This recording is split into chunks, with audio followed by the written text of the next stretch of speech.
Chapter 4601. Unfortunately, before Xiao Hua could finish, Immortal Emperor Gochen waved his hand and said, "Daoist Xiao, don't worry. Wait until I've dealt with this damn thing, then I'll talk to you." "All right." Xiao Hua looked at Sun Jian, who nodded slightly. Soon after, Xiao Hua moved to the side. The celestial being and Wen Chu also moved, forming a triangle with Xiao Hua. Everyone. Immortal Emperor Gochen glanced at Heavenly King Qin Yu, Heavenly King Fu Yu, and the others. Although his tone was calm, it carried an inviolable majesty. "You all have contributed. When I return to Lingyun Palace, I'll issue a decree. Now, all of you can return." "Thank you, Your Majesty." Heavenly King Qin Yu, Heavenly King Fu Yu, and the others were overjoyed. After bowing, they flew back to Southern Heaven Gate. At Southern Heaven Gate, Tai Bai Jinxing and the other officials were about to rush over. Seeing that the Heavenly Kings and Immortal Generals had all returned and only a few Supreme Cultivators were left in the sky, they also stopped and quietly waited there. Immortal Emperor Gochen raised his hand and waved. Thousands of karmic luck mixed with inscriptions soared into the sky and covered the surrounding space. Then, his expression turned cold as he angrily rebuked, "Xie Xian, think about how much trust one have in you. Not only have I handed the mystery hall to you, I've even placed the safety of my immortal palace in your hands. But, how did you treat me? You clearly obtained the outer shell of the Son of Heaven's sword long ago, so why didn't you give it to me? Don't you know that the Son of Heaven's sword is a sacred weapon used by Confucian cultivators to suppress the world? Moreover, you also know that I obtained the true body of the Son of Heaven's sword from the godly devil blood pool. That day, you even vowed to search the world for the outer shell of the Son of Heaven's sword so that I could obtain the complete Son of Heaven's sword. However, I still remember every word you said that day, and your betrayal is like a knife carved into my heart. I suddenly feel that there's no one in this world that I can trust. Your Majesty." The master of Tai Qing Palace looked at Xie Xian in the golden light and said, "Xie Xian seems to have something to say." Sigh. Immortal Emperor Gochen sighed, "This Xie Xian is truly cunning. Even I don't know when he cultivated to the star realm. Tianji Hall, he must have many secrets that I don't know." Immortal Emperor Gochen's words were a bit ambiguous, but he quickly continued, "Master of the Grand Purity Palace, it is not that I don't want to give him a chance to speak, it is that I don't dare to. He knows me too well. I've already suffered a loss before." At this point, Immortal Emperor Gochen told Sun Wu, "True Monarch Qing Yuan, tell the origin of this matter to the Master of Dual Purity Palace, Your Majesty." He said Sun S's, Sun's, goes Ts. He. With, he, and ants. And leaves Btes. Ts, Xiao Hua and Sun Jian spent several tens of thousands of years in the heavenly prison. Even the masters of Tai Qing Palace and Jade Pure Palace were dumbfounded. They finally understood why Immortal Emperor Gochen wanted so many immortal generals to leave. Only the masters of Tu Pure Palace, who were Confucian cultivators, knew the terror of the heavenly prison. If those immortal generals knew that Sun Jian and Xiao Hua escaped from the heavenly prison and became supreme cultivators, they would enter the heavenly prison like dumplings. At that time, the immortal palaces would be empty. "Masters, don't worry." Immortal Emperor Gochen smiled. "After we received the news, we immediately rushed to Black Ruins Mountain and personally sealed the entrance. Although that place is rather special, and we might not be able to maintain the seal for long, we will reinforce it regularly in the future. Plus, I'll seal this information so no one will know. Your Majesty's plan is too meticulous. We can't do it." The Master of Jade Pure Palace smiled and replied, "Thank you, Master of Jade Pure Palace." Immortal Emperor Gochen was also happy. He pointed at Xie Xian inside the golden light and said, "Although I can't let him out, under my seal, I can still use the clear sky mirror to search his soul. Masters, you'll know what happened after you see it." "Very good." The master of Tai Ching Palace nodded in agreement. Immortal Emperor Gochen pointed his finger and the clear sky mirror fell into the sky. Then, a ray of light like the sun shot out from the clear sky mirror and fell into the golden light pillar, covering Xie Xian. Rumble. A series of thunderbolts erupted from the pillar of light, passing through the golden pillar of light and landing on Xie Xian's body. Illusory figures flew out from the pillar of light, and within those illusory figures, images flashed past. Some of these images were blurry, while others were clear. Some of the images were of Sun Hao killing the true scholar and defeating the Devis in front of Black Ruins Mountain. Damn it! The master of Jade Pure Palace cursed. His calm face actually showed anger. Sun Jing was actually killed by that bastard Xie Xian. No wonder this king couldn't find his whereabouts no matter what. In the images, Xie Xian killed the generals of Black Ruins Mountain. Immortal Emperor Gochen waved his hand and the clear sky mirror fell back into his hand. Immortal Emperor Gochen's expression was cold. He glanced at everyone and asked, Xie Xian deserves 10,000 deaths. I want to kill him. Masters, do you have any objections? No. The master of Jade Pure Palace shook his head. No. The master of Tai Ching Palace also shook his head. When Immortal Emperor Gochen looked at Wen Chu shook her head and replied, no. Good. Immortal Emperor Gochen saw that the palace masters had no objections, so he pointed at the golden throne. Boom! A loud explosion came from the golden throne as it soared into the sky. At this time, the Empress, who was sitting on the other golden throne, also quickly stood up and pointed at the throne as well. That golden throne also fell into the golden light. Immortal Emperor Gochen opened his mouth and a dragon-like cloud fell into the golden throne. The golden throne then turned into the shape of a guillotine. This guillotine was connected like a mountain and emitted buzzing noises as it spun down. The Eastern Sea Empress was not slow either. She also opened her mouth and a phoenix-like cloud fell into the other golden throne. This golden throne then turned into a guillotine with a surging golden light. Woo! The guillotine as large as a mountain and the guillotine as large as an ocean fell on the golden light. Inscription chains as thin as hair came out from the pillars of golden light and tightly bound Xie Xian's body. Not a single inch was spared. Crack, crack, crack. The guillotine spun and came down with majestic lightning bolts. These lightning bolts emitted an unstoppable destructive intent. All of this mercilessly fell on Xie Xian's body. In the time it took to drink half a cup of tea, the guillotine had completely swallowed Xie Xian's body. Xiao Hua also saw clearly that Xie Xian was not only killed by the two golden thrones, but even his soul couldn't escape.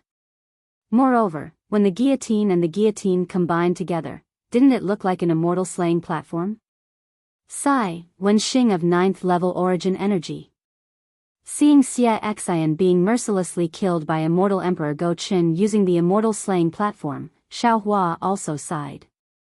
Who knows how many years of cultivation and how many hardships he went through, but he was destroyed by a single thought of greed.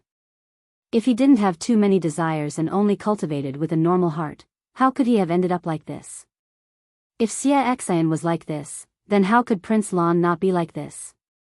Because of this, our Tao sect's emphasis on being emotionless is also reasonable.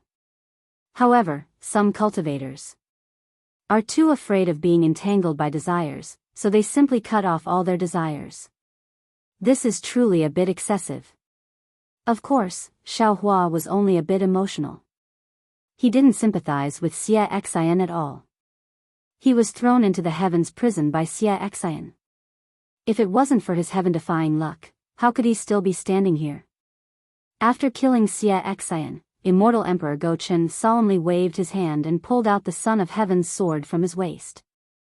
Thousands of auspicious lights rushed out from the sword and fell on the outer shell. The outer shell rushed into the auspicious lights and disappeared for a moment. Afterward, an endless stream of energy rushed out from the immortal palace and entered the Son of Heaven's sword. The sword energy from the Son of Heaven's sword covered the entire palace.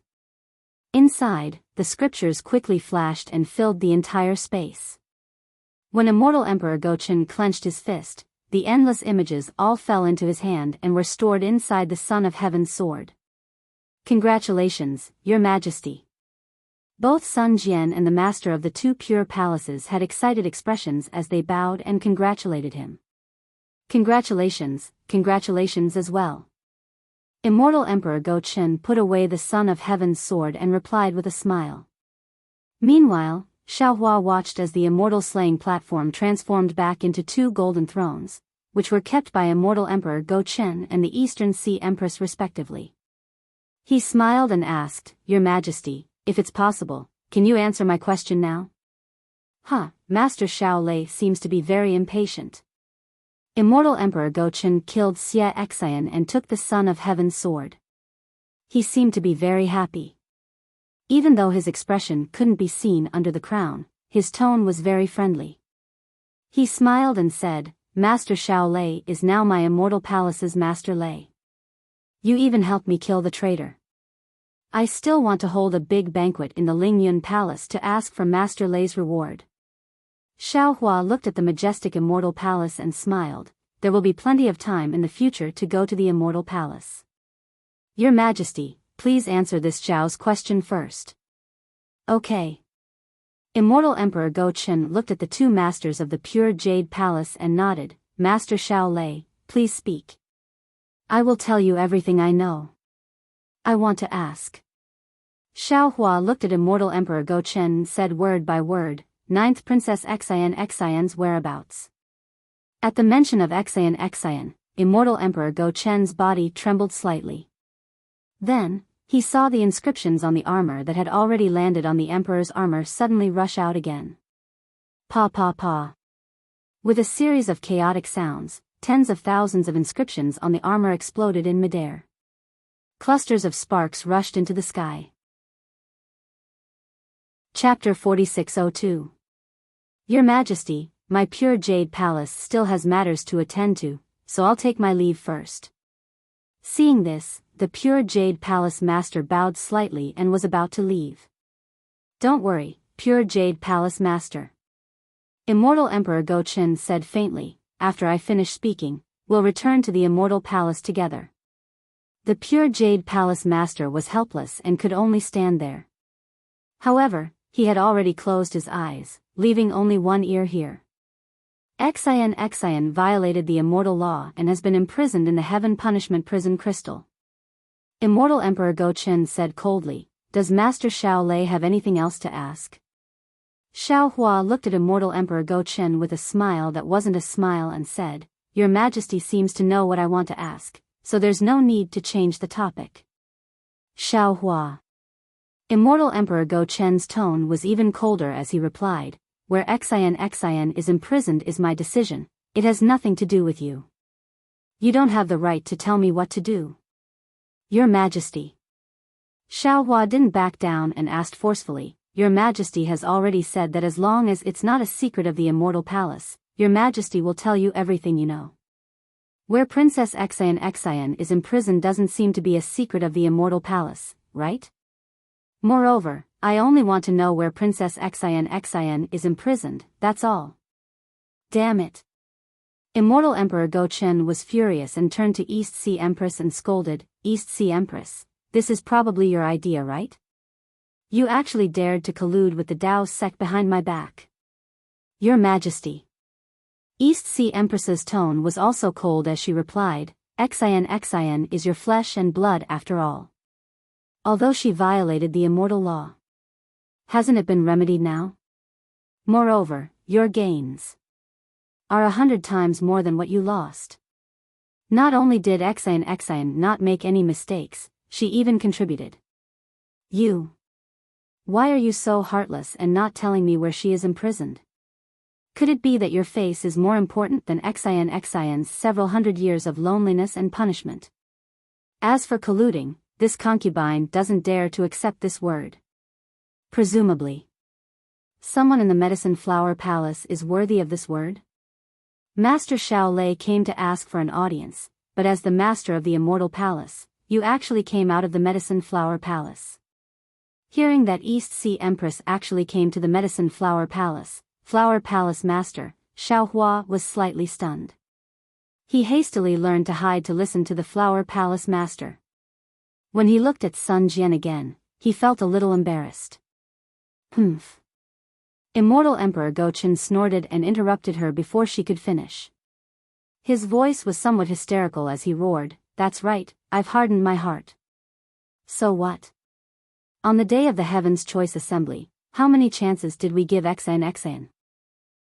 As long as she tells me Tian Xian's whereabouts, we will definitely not punish her. But what about her? In front of the Mahavirakana world-revered one, in front of the golden-winged Great Peng, in front of the many family heads who came to congratulate him, he shattered his dignity. For the sake of the Immortal Palace, I racked my brains every day, thinking hard about how to appease the 4 aristocratic families and how to play with the Buddhism sect and the demon clan. Relying on your favor, you didn't put me in your eyes and made me unable to get out of the embarrassing situation. The awkwardness that day. It's not like you didn't see it. You only knew how to beg bitterly. Did you think of my feelings? Have you ever thought of Ching Ching and Meow Meow? Now, look at you. You actually joined forces with Dao sect cultivators to force me. You. Do you still treat me as the master of the Immortal Palace in your eyes? At this point, he looked at Xiaohua and said, "Xiaohua, and you? I don't know how Xian gave that half Tian Xian to you. However, since you took Tian Xian, you should know how important Tian Xian is to Xian. You are only a Dao sect cultivator. What use do you have for Tian Xian? Don't tell me you didn't have any other thoughts that day. You wanted to use Tian Xian to force me to do something. However, it's good that we had good fortune. When Chu appeared by your side, Tian Xian used his hand to return the 5 Qis unifications technique to my Immortal Palace. Today, you forced the Immortal Palace, we didn't pursue your crimes. This is already not bad. You actually dare to interrogate us? Seeing Immortal Emperor Go-Chen turning hostile like flipping a book and immediately denying him after gaining the upper hand, Xiaohua was also helpless. He said faintly, "It's naturally useless for me to take Tian Xian. But Tian Xian. I can't return it to Xian. Xian also didn't tell me how important Tian Xian is.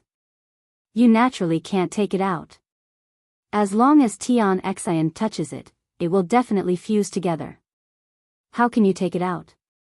Immortal Emperor Go-Chen said coldly, "This is Xian's sorrow." So. Xiaohua raised his head and said, "I'm coming. I'm going to erase this sorrow." What? Immortal Emperor Go-Chen sat up from his golden chair and roared, "If we didn't tell you, would you have entered the Immortal Palace? Why not?" Xiaohua also sneered, "Previously, I didn't have the strength. Now. I can. Son." At this time, East Ocean Empress also stood up. After saying one word, she changed her words, "Your Majesty, you. You have changed. You have really changed. You have changed so much that I don't dare to recognize you. There is no one in this world who doesn't change. We are changing, you are changing, Xian is also changing. However, your changes can't catch up to us. That's why you said we have changed." Immortal Emperor Go-Chen said and pointed at Xiaohua, "Isn't he also changing?" Previously, he was just a small Dao sect cultivator struggling at death's door in hidden Immortal Continent. Now, he can be arrogant in front of us and point at us to interrogate us. East Ocean Empress shook her head in disappointment, "You are wrong. When I said change, I wasn't talking about this change. Their change is a happy change, but your change is cold. Change is change. There is no difference in nature." Immortal Emperor Go-Chen replied, "For the Immortal Dao, all changes are worth it." "Yes, for the Immortal Dao." East Ocean Empress sighed, "I can abandon my family and bloodline. After saying this, East Ocean Empress patted her golden chair and turned into a golden light that rushed into the immortal palace. Under the golden light, two pearl-like tears shone with despair. Your Majesty, you really won't tell us? Xiao Hua watched East Ocean Empress leave and looked at Immortal Emperor Go Chen with lightning eyes. You want to attack? Immortal Emperor Go Chen sneered, I'm not afraid of you knowing. Now that I have the Son of Heaven's sword, I have already surpassed the shackles of the 3 continents. Although you are a human Mahayana realm cultivator, you are still not us match. If you could activate the Son of Heaven's sword right now, would you still be here wasting time with me? Xiao Hua retorted. Humph. Immortal Emperor Go Chen snorted again. He raised his hand and pointed. The clear sky mirror flew out again and a pillar of golden light fell from the sky. You have a good plan. Xiao Hua sneered and said, Do you think I am Xia Xian? Your imperial treasure that can restrain Confucian cultivators is not us match. While saying this, Xiao Hua rolled up his Daoist robe and took out the Kunlun mirror. The Kunlun mirror also flashed with a 9-colored pillar of light and shot towards the golden light. Rumble. Pa pa pa. Amidst the loud rumbling, the sound of shattering could be heard. Whether it was the golden light or the 9-colored pillar of light, they were all shattered. Even the space between the Kunlun mirror and the clear sky mirror started to distort strangely. Where this distortion landed, a hole appeared on the surface of the Kunlun mirror and the clear sky mirror, and a powerful suction force came from this hole. Damn it! Seeing the suction force from Xiao Hua's Kunlun mirror that was beyond his control, Immortal Emperor Go Chen did not dare to be careless. He quickly raised his hand and slapped his golden chair. Woo! A golden light flew down and covered the clear sky mirror. Xiao Hua was even more shocked. He quickly opened his mouth and a green light rushed out and covered the Kunlun mirror. Return. Xiao Hua saw the suction force decrease and immediately used his mind to put the Kunlun mirror into the space. Immortal Emperor Go Chen also understood and used the golden light to tell Xiao Hua about the clear sky mirror. Your Majesty. Sun Jian saw this and quickly bowed. The 9th princess has violated the immortal law, but Your Majesty has already punished her. Didn't Your Majesty say it already? The heavens used the master of the Palace of Literature to give Your Majesty the 5 energies origin technique, giving Your Majesty a weapon to subdue all the Confucian cultivators in the world. Now that Master Xiao Hua came to the immortal palace, didn't the heavens also use Master Xiao Hua to save the 9th princess and also to fulfill Your Majesty's familial love? Sun Jian's excuse came at the right time. Immortal Emperor Go Chen pondered for a moment and looked at Xiao Hua. Master Xiao Hua, I won't hide it from you. I have already agreed to the marriage proposal of the Nangong family in the Lingyun Palace. Your Majesty. Sun Jian was a little surprised and blurted out. How come I don't know about this? If I let you know everything, won't the Empress stay in the Lingyun Palace every day? Immortal Emperor Go Chen scolded with a gentle tone. Sun Jian quickly bowed and asked for forgiveness. I know my mistake. Your Majesty, please forgive me for my difficulties. Sigh, if I don't forgive you, how could I let you know? Immortal Emperor Go Chen sighed and said. If you all have difficulties, do you think I don't have any difficulties? Do you think I am willing to agree to the marriage proposal of the Nangong family? Do you think I am not willing to announce this happy event in the Lingyun Palace? Yes, your humble servant understands. How could Sun Jian understand? He was only carefully agreeing. Master Xiao Hua, I am not afraid of you laughing at me. Immortal Emperor Go Chen looked to the left and said. I am an immortal emperor who is only a figurehead. The 4 great clans are powerful and the 100 schools of thought are not convinced.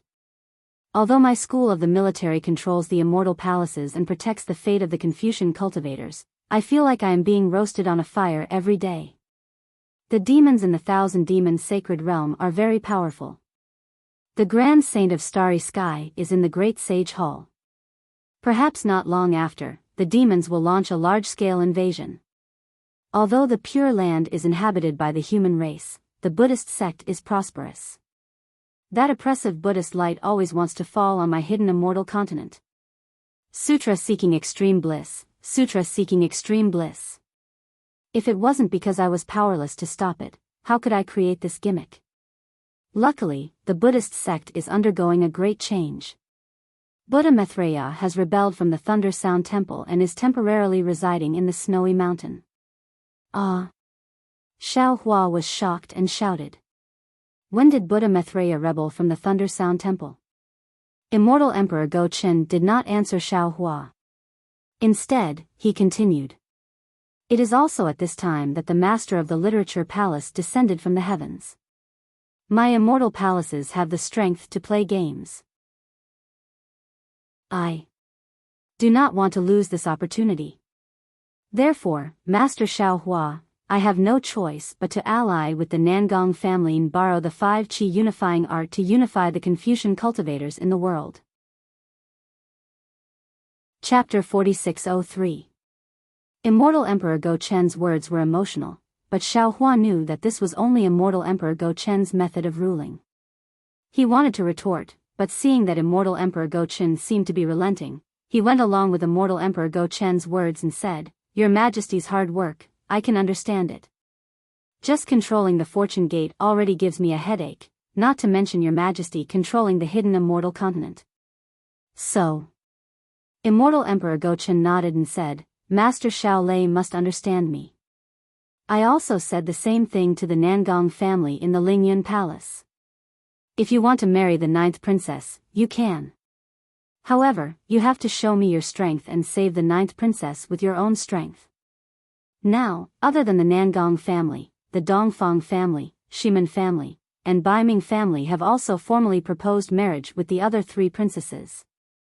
Hee, do you think I don't know what they are thinking? Don't they all want the 5 energy unification technique?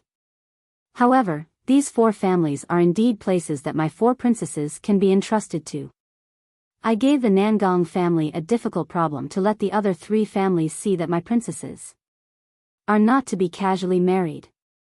I would rather bear a bad name and let others and family see me as a cold-blooded person to find someone worthy of my princess's trust.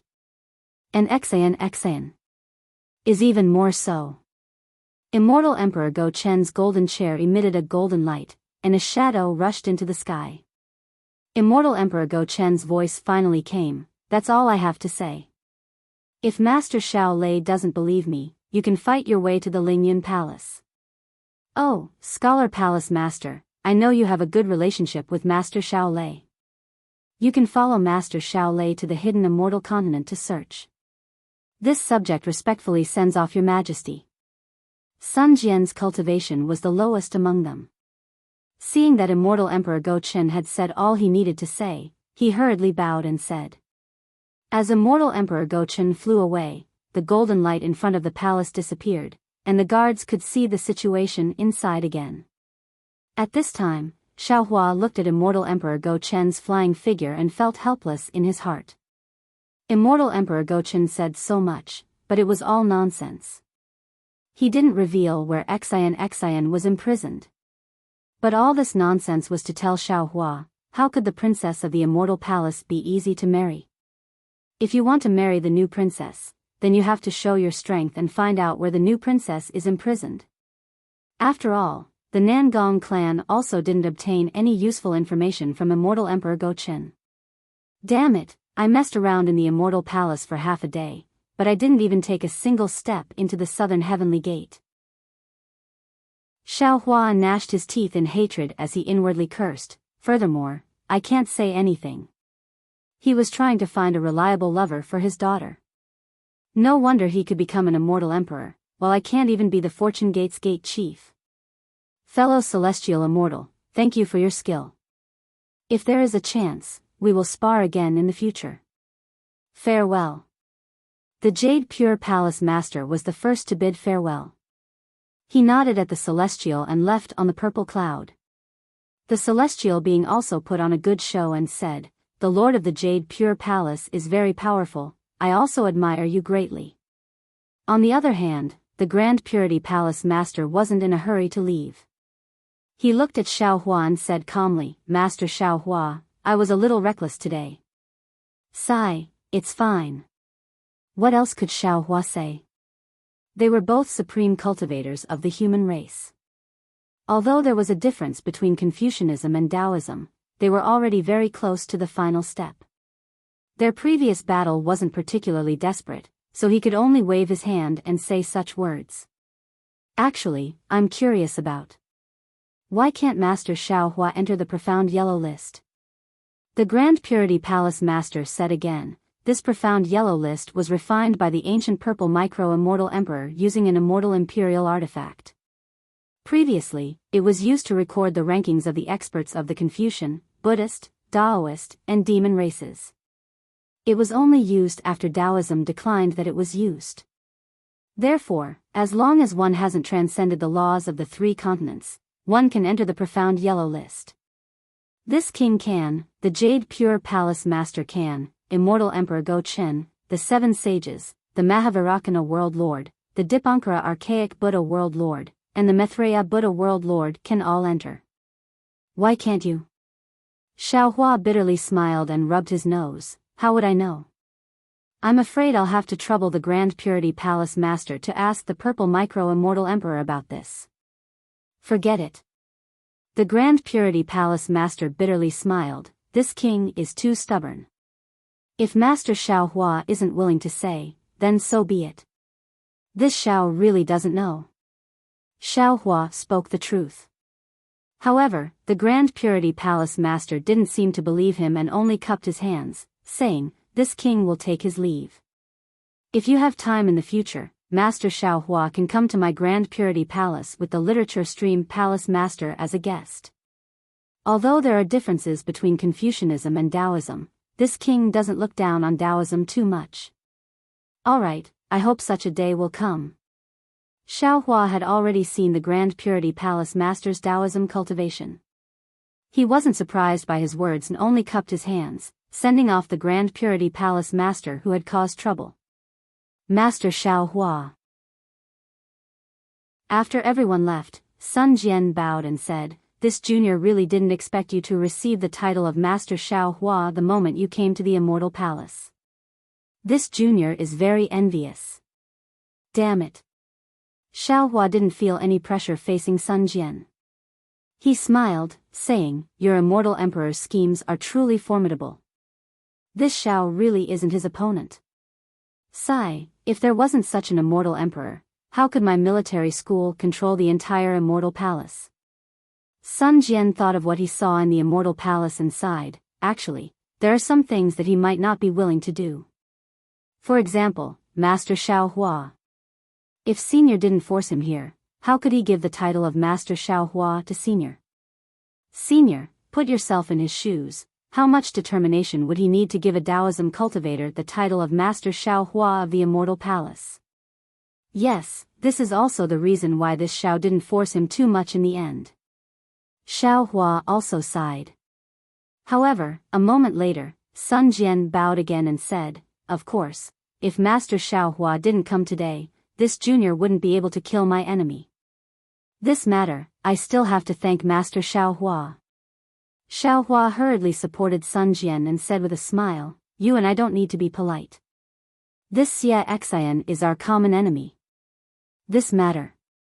This Xiao also has to thank Immortal Emperor Go Chen. If it wasn't for his immortal slaying platform, we wouldn't have been able to kill a 9th grade Wen Xing." Indeed. Sun Jian nodded. His Majesty's immortal slaying platform is most useful for Confucian cultivators, but it doesn't have much effect on Taoists and Buddhists. It is said that the Grand Mist Ancestor escaped from this immortal slaying platform that day. Forget it. Xiao Hua flicked his sleeve and said, "This old man will take his leave. You should return to the Immortal Palace and keep an eye on the Flower Medicine Palace. Don't let that Immortal Emperor who was driven crazy by Empress Dowager fool around. This old man still has to think about how to find Xian's whereabouts." Sun Jian was slightly embarrassed, but he still carefully said, "The Fortune Gate might not be as good as the Nangong family. Master Xiao Hua might as well follow the Nangong family. It was possible before, but I'm afraid it won't be possible now. Xiaohua said with a smile, the Immortal Palace is in trouble, and Master Xiaohua's title has been confirmed. Who knows what other people will say about today's matter in the hidden Immortal Continent? The Nangong family will definitely know. That might not be the case. Sun Jian shook his head and said, only the master of the Two Purity Palace knows about what Master Xiaohua said. There's no such thing as an impenetrable wall in this world.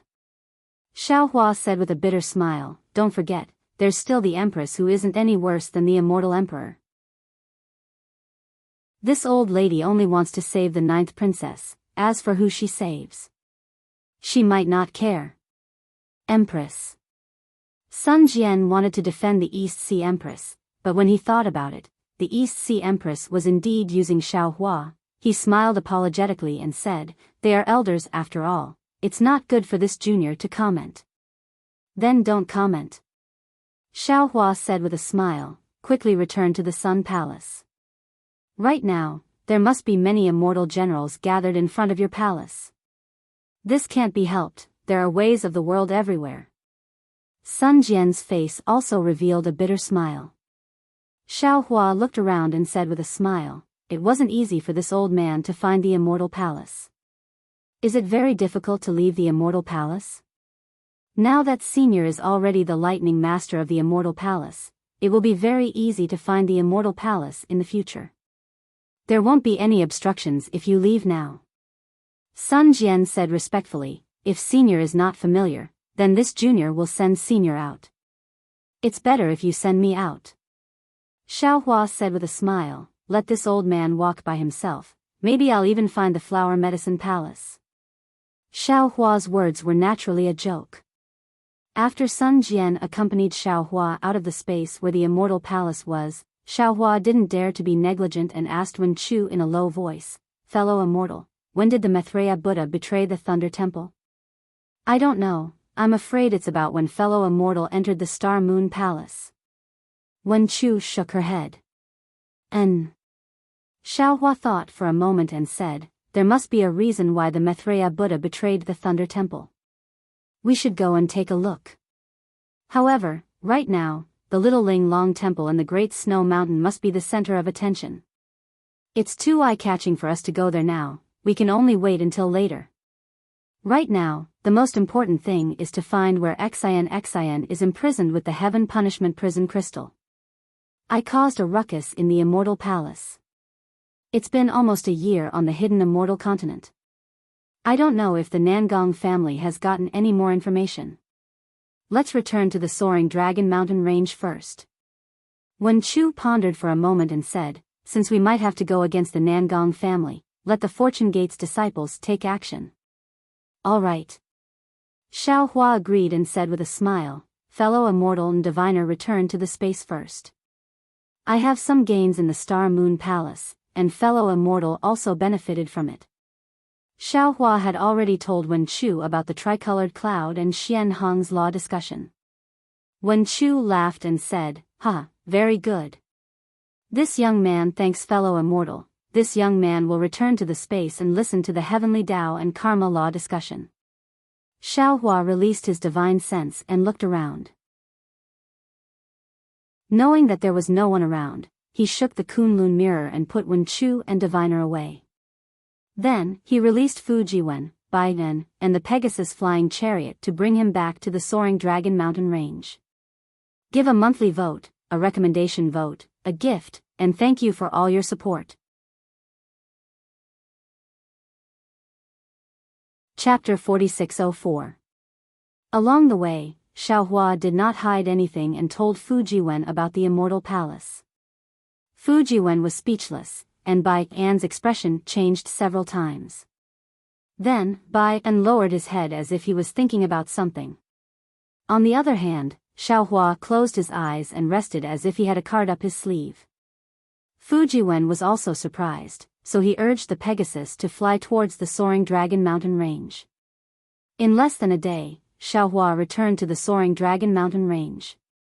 Xian Songzi, Daoist Jingting, and the other disciples came out to welcome him. Currently, no one dared to covet the soaring Dragon Mountain range. Within a few thousand li radius, there were Fortune Gate disciples patrolling the area. Xiao Hua alighted from the flying carriage and sat on the jade chair in the Fortune Gate Palace. Below the high platform, Yuanya, Fujiwen, Wang Bianfei, Chang Yuan, Yu Zhongxuan, and the other inner disciples stood to the left. Xian Songzi, Daoist Jingting, Ao Zhantian, Su Tingzi, and the other outer disciples stood to the right. Below the 2 rows of disciples were other Fortune Gate disciples, such as Gongshu Yisin, Gongshu Yiming, and Mo Jianli. Zhang Daoran, Zhai Xingzi, Sun Kong, and the others stood behind these disciples. As for the loyal Black Bear spirit, he stood in front of the group of disciples, closest to the high platform. Xiao Hua sat down, raised his hand and patted the top of his head. Boom!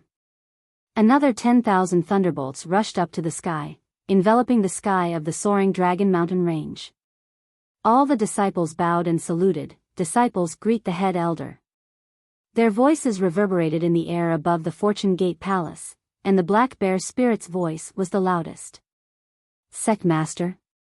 Xiao Hua was stunned and asked curiously, "What's the reason for this? Why are you suddenly calling me Master?"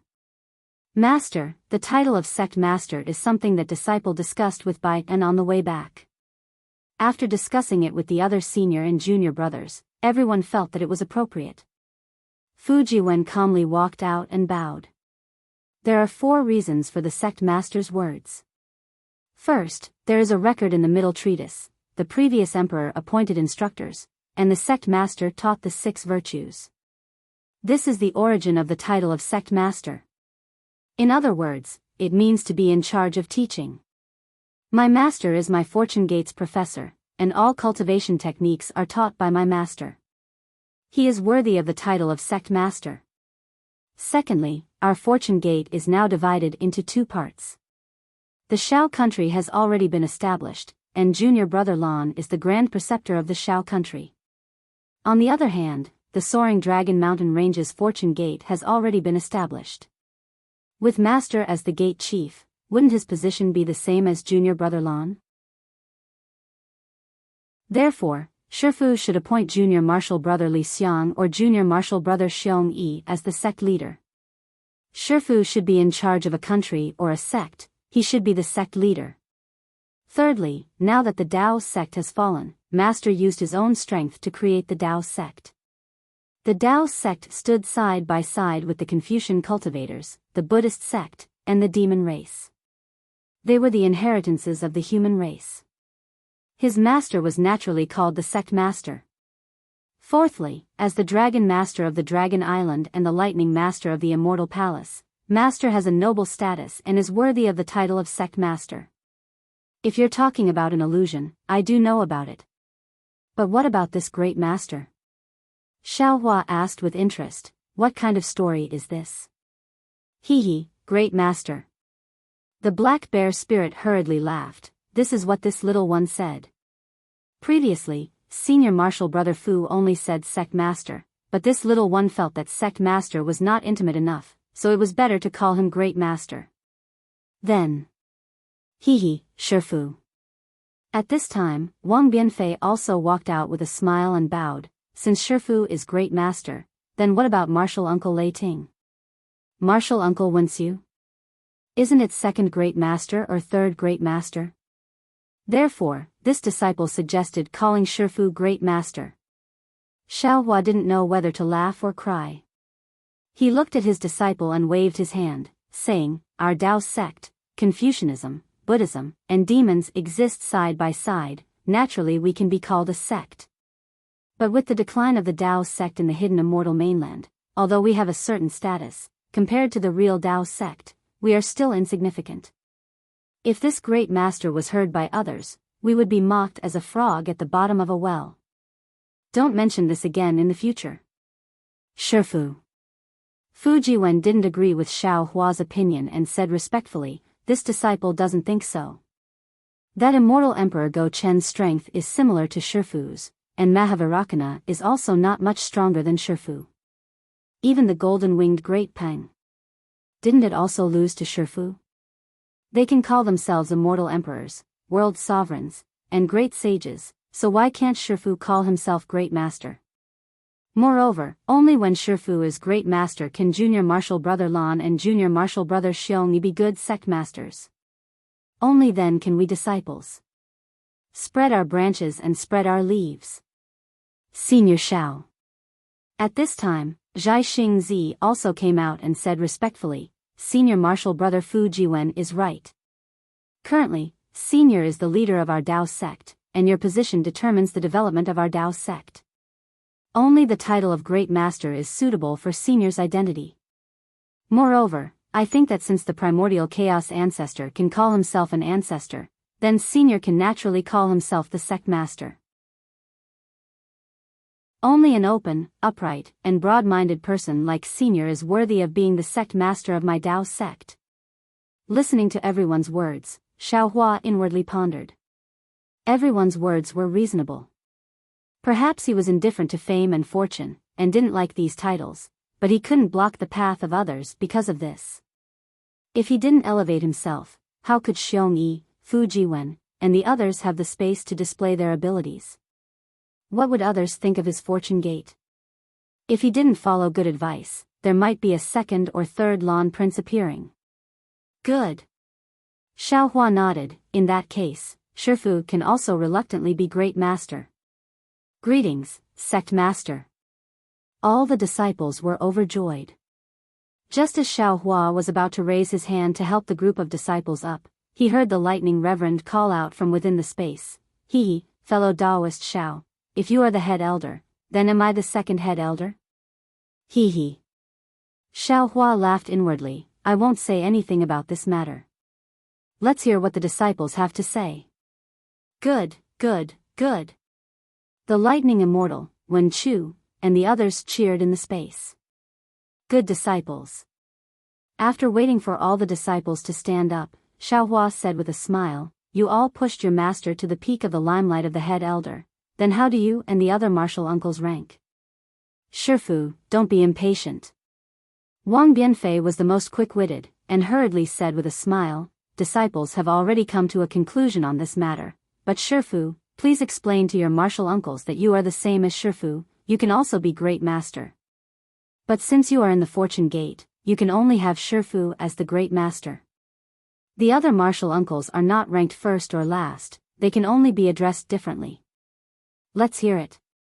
Xiaohua asked with interest. Wang Bianfei respectfully said, the Kunlun Paradise's fortune gate was first established by martial uncle Lei Ting. If Shifu is great master, then martial uncle Lei Ting is second master. Hearing this, Xiaohua waved his hand, and the Kunlun mirror flew out and landed above his head. A light pillar flickered, and the lightning immortal walked out from the Kunlun mirror. We disciples greet the second elder of the sect. Wang Bianfei was overjoyed, and he led his fellow disciples to kneel. Zhai Xingzi and the others were confused, but when they saw another grand ascension stage human cultivator walk out, they were ecstatic. Ha ha ha, good disciples, stand up. It's good that you didn't forget this old man. This second master. This old man is very fond of you. The lightning immortal cared about his face the most, and when he heard his disciples calling him second master, leaving Wen Chu and the other clones behind, he was overjoyed. He laughed heartily as he helped his disciples up, and with a wave of his hand, a jade bottle appeared in front of each of them. The lightning immortal casually took out a jade chair and sat to Xiaohua's left. He smiled and said, this is a pill refined by this old man, and it has nothing to do with cultivation techniques. Take it. Many thanks, second master. All the disciples were overjoyed, and after expressing their gratitude, they accepted the pills. Xiaohua smiled and said, you are generous. I's disciples, I will naturally be generous. The lightning immortal's face was filled with joy, and he looked at his disciples with benevolence in his eyes. Fu Jiwen took another step forward and said respectfully, Master, martial uncle Wen Chu also put in a lot of effort when building the fortune gate. He should be the third master. Haha. The Kunlun mirror shook again, and Wen Chu stepped out from the light pillar. He laughed and said, I am the third master. Disciples greet third master. All the disciples were of the same cultivation level, but those who cultivated Confucianism were more respectful. This is the literary star that the sect master was talking about. Gusuchuri exclaimed when she saw Wen Chu's unfathomable cultivation. She immediately recalled Xiao Hua's words. Hee, not bad, little girl. Wen Chu laughed and said, this old man is not only the third master of the Fortune Gate, but also the owner of the Literature Palace. When I have time, this king will personally go to the Gusu family to propose marriage as the owner of the Literature Palace. Junior thanks the third master. Gusuchuri was so happy that tears flowed down her cheeks. You can all get up. Wen Chu also took out a jade chair and sat beside Xiao Hua. He raised his hand and helped all the disciples up. Not to mention Gusuchuri, even Gongshu Isin, Gongshu Yiming, and Mo Jinli were pleasantly surprised. They were brought back to the soaring Dragon Mountain range after coming out from the Star Moon Palace. Although the Fortune Gate also had Confucianism disciples, these disciples' strength far surpassed the three of them. The three of them didn't know which disciple Xiao Hua would find to be their master, and they were anxious every day. Today, seeing Wen Chu come out, how could they not know that this was the master that Xiao Hua had found for them? How many people in this world could become the Literature Palace's master's disciple? Sure enough, Xiao Hua smiled faintly and looked at the three disciples, saying, Gongshu Isin, Gongshu Yiming, Mo Jinli, quickly come and greet your master. Yes, first master. The three of them answered and hurriedly walked out. They knelt below the high platform and respectfully said to Wen Chu, disciples greet master. Chapter 4605. Stand up. Wen Chu nodded. The sect master has already told me about the three of you. Master will accept you into the sect now. Fortune Gate's disciples have no taboos, except for one. Killing one's own brothers. Yes, disciple will remember. The three of them hurriedly agreed. Wen Chu continued, since there are several sect masters in our Fortune Gate, master can be considered your master. The other masters are also your masters. Not only can you ask them to teach you, but you must also treat them with the same respect as master. Yes. The three of them answered and stood to the side. After Wen Chu accepted Gongshu Isin, Gongshu Yiming, and Mo Jinli, Fujiwen spoke again. However, he hesitated and did not finish his sentence. This fourth master should be that martial uncle, right? That's right. Xiao Hua nodded. He has boundless benevolence in his heart and is the kindest. He is qualified to be the fourth master. Venerable Master Sun Kong and the others were bewildered. They did not know what the Fortune Gate's disciples were talking about, but looking at the respectful expressions on their faces, they knew that this fourth master was a person of virtue and prestige. We greet the fourth master from afar. The Black Bear Spirit's eyes turned, and he bowed. Fujiwen and the others nodded in agreement. However, before they could get up, Xiao Hua's face lit up. He looked outside the Fortune Dao Palace, and sure enough, there was a strong gust of wind outside the Fortune Dao Palace. A wave of starlight energy fell like a tsunami, and a loud voice rang out, "Fuck, this saint was only delayed for a moment, and that little monk actually took the fourth master's position. Huh, fellow Taoist has returned at the right time." Since Xiao Hua knew, the lightning Taoist and Wen Chu naturally knew as well. Everyone smiled as they looked outside. Swoosh.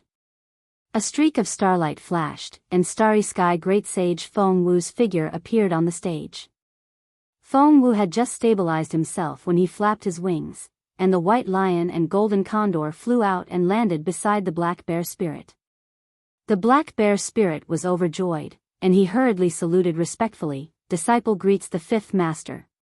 Disciple greets the fifth master. Fujiwen and the others did not dare to delay and saluted as well. Starry Sky Great Sage. Zhang Daoran felt a little dizzy. The demonic beast clan's #1 master, the great holy temple's #1 great saint. Is the fortune gate's 5th old master, then? Then what about the sect master's 4th old master? Little monk. When he thought up to here, Zhang Daoran came to an understanding. However, he knew that even if he died, he wouldn't tell anyone about this understanding. Supervoid Great Sage Feng Wu glanced at the people beside Xiao Hua. She swaggered over to a jade chair and sat down. She smiled and said, "Fortunately, we returned in time. Those people still haven't come out." Then, Supervoid Great Sage Feng Wu waved her hand and helped the disciples up. Immediately after, she bestowed a demon fruit to each disciple. "Fellow Taoist, why did you suddenly return to the Soaring Dragon Mountain Range?" Xiao Hua asked with a smile when he saw Feng Wu sitting down. "You should be comprehending profundities in the Great Sage Hall right now. I heard that the Star Moon Palace had been closed. Knowing that you had returned, I specially came to take a look." Feng Wu smiled and said, "Fellow Taoist, wherever you go, you don't come empty-handed. I'm sure you've left some benefits for me, right?" Ugh. Xiao Hua didn't know whether to laugh or cry. He said, "You have a good idea. You want to plunder I before returning to the Great Sage Hall to comprehend. The profundities in the Great Sage Hall are all at the peak of the 3 continents." Feng Wu shook her head and said, "If you want to comprehend deeper, you'll have to go deeper into the Great Sage Hall. That's a place that none of the great sages in the 1,000 Demons sacred realm have ever entered. I don't know, so I don't want to go in for the time being." "Fine." Xiao Hua flicked his sleeve and handed the palm-sized starfish-like object to Feng Wu. When Feng Wu saw the strange fine lines on the surface of the object and sensed layers of indescribable fluctuations between these fine lines, she couldn't help but be overjoyed. She opened her mouth and swallowed the object. She smiled and said, "This poor Taoist is relying on this object to break through the void. Yes, there are also some secret techniques for becoming a god." Xiao Hua said with some pride. "Wait until we enter the space. I'll ask fellow Taoists Tian Dao and Karma to teach you these." "Good." Hearing this, Feng Wu was overjoyed but also calm. She closed her eyes and sat on the jade chair, comprehending the fluctuations of the strange object. Seeing that Xiao Hua was talking to Feng Wu through voice transmission and didn't say anything, all the disciples were silent. When Feng Wu closed her eyes, Chang Yuan stepped out and bowed. "Martial Uncle Wu's abilities are mysterious and unfathomable. You should be the 6th elder." "Good." Xiao Hua nodded. He pointed at the Kunlun mirror and Taoist Wu flew out in a flash of green light. Who is this? Is he also a supreme cultivator of our human race?" Gusuchodi was dumbfounded. She naturally didn't know Taoist Wu's strength, but when she saw Taoist Wu's gaze sweep over her, she felt that she couldn't retaliate. She already knew that Taoist Wu's strength was unfathomable. Chang Yuan led the Fortune Gate's disciples and bowed. "Disciples, greet the 6th elder. Rise." Taoist Wu didn't care about the false reputation. He waved his hand and signaled the disciples to rise. He said indifferently, "It's rare that you still remember me. I thought you would put me last." "Who asked you to have so few disciples to teach?" Xiao Hua smiled and said, "Today's ranking is all because of your disciples. I don't care, but don't forget about the other one." Taoist Wu sat down and said indifferently. Xiao Hua nodded and said, "You're right. This fellow Taoist is probably the strongest. He should be the 2nd elder." Lightning Reverend curled his lips and said, "He is strong and has many disciples. But his luck isn't good. Lu Yi, Jiang Hong, and the other dragons have all returned to the heavenly abode river." Yuanya hurriedly bowed and said, "Master, Martial Uncle Kuang should be the supreme leader, 7th elder." Before he could finish his words, an aura that made all the disciples prostrate themselves rushed out from the light pillar of the Kunlun mirror. Taoist Yun had shrunk into his human form and flew out. The oppressive aura around him rushed out uncontrollably. I have come to lend you a hand. Xiaohua smiled and waved his hand. A lightning ring fell above Daoist Yun's head. Strands of lightning fell from the ring and blocked Daoist Yun's oppressive aura. The group of Fortune Gate disciples breathed out in relief and bowed respectfully. Disciples greet the sect master, seventh old master. Rise. Daoist Yun's face was expressionless. He looked at Xiaohua and casually sat next to Daoist Wu. This is the dragon race. Even Ao Zhantian, who had already entered the Fortune Gate, couldn't help but roar in his heart when he felt his blood boiling uncontrollably. How many masters do we have in the Fortune Gate? Martial Uncle Yun has come out. Next should be Martial Uncle Tian Ren. Xian Songzi smiled and said, he doesn't have many disciples. Senior brother Yuanya is one of them. Damn it, you bunch of ungrateful things. When Tian Ren heard that it was his turn, he flew out from the space and cursed, only now did you remember me. My ranking is so much lower than that Lei Ting brat. Xian Songzi and the other disciples naturally knew Tian Ren's temper. They hurriedly bowed and said, disciples greet the eighth elder. Rise, rise. Tian Ren was overjoyed, but his face was still tense. He waved his hand and said, it's too late for you to call me. I don't have any more gifts. Hee hee. Chang Yuan laughed and said, then we'll wait for the eighth elder to be happy. We'll talk about it when I snatch that Lei Ting brat's position as the second elder. Tian Ren sat down beside Feng Wu and grinned. Su Tingzi was also dumbfounded. 8 masters with 9th grade origin energy, ah. His Fortune Gate was going to defy the heavens, right? Unfortunately, he was still wrong. Yuanya opened his mouth again and said, although Martial Uncle Sure is different from us, he is still a member of our Fortune Gate. Disciple thinks that he should be the 9th elder. Ha ha ha. A maniacal laugh burst out from the Kunlun mirror's light pillar. Several layers of blood-red light flew out from the Kunlun mirror's light pillar with pitch-black shadows. The demon lord Shi Fei flew out and landed in front of Yuanya. He stretched out his large hand and slapped Yuanya hard. Good boy, I was right. Your talent is excellent. In the future, you will inherit my inheritance. The task of dominating the devil world will be handed to you. Fujiwen and the other disciples were naturally familiar with this devil clan's martial uncle. They hurriedly bowed and said, disciples greet the 9th elder. Rise, rise. Archdevil Shi smiled from ear to ear. He waved his hand and a blood-red bead appeared in front of everyone. He said, this is soul essence. Although it's not much, it's enough to support your divine sense to increase by 10%. Thank you, 9th elder. Although the disciples bowed 9 times, they were still very happy. After Archdevil Shi sat down, Xiaohua looked around and said with disappointment, what a pity. Oh. What does fellow Taoist mean? Not only were the disciples confused, even the Thunderbolt Master and the others were confused. Xiaohua looked at the sky outside the Fortune Dao Palace and said, my Fortune Gate should have a 10th elder. Unfortunately, his whereabouts are unknown. He can't reunite with us. Ah. 10th elder?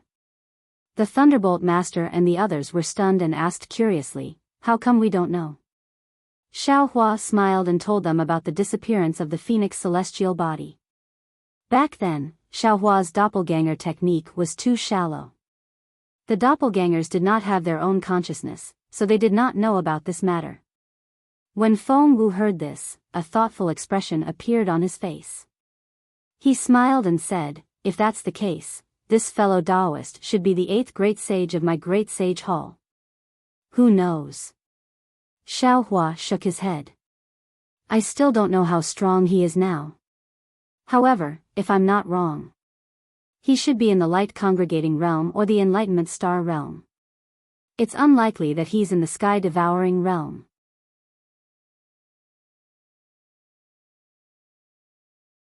Chapter 4606.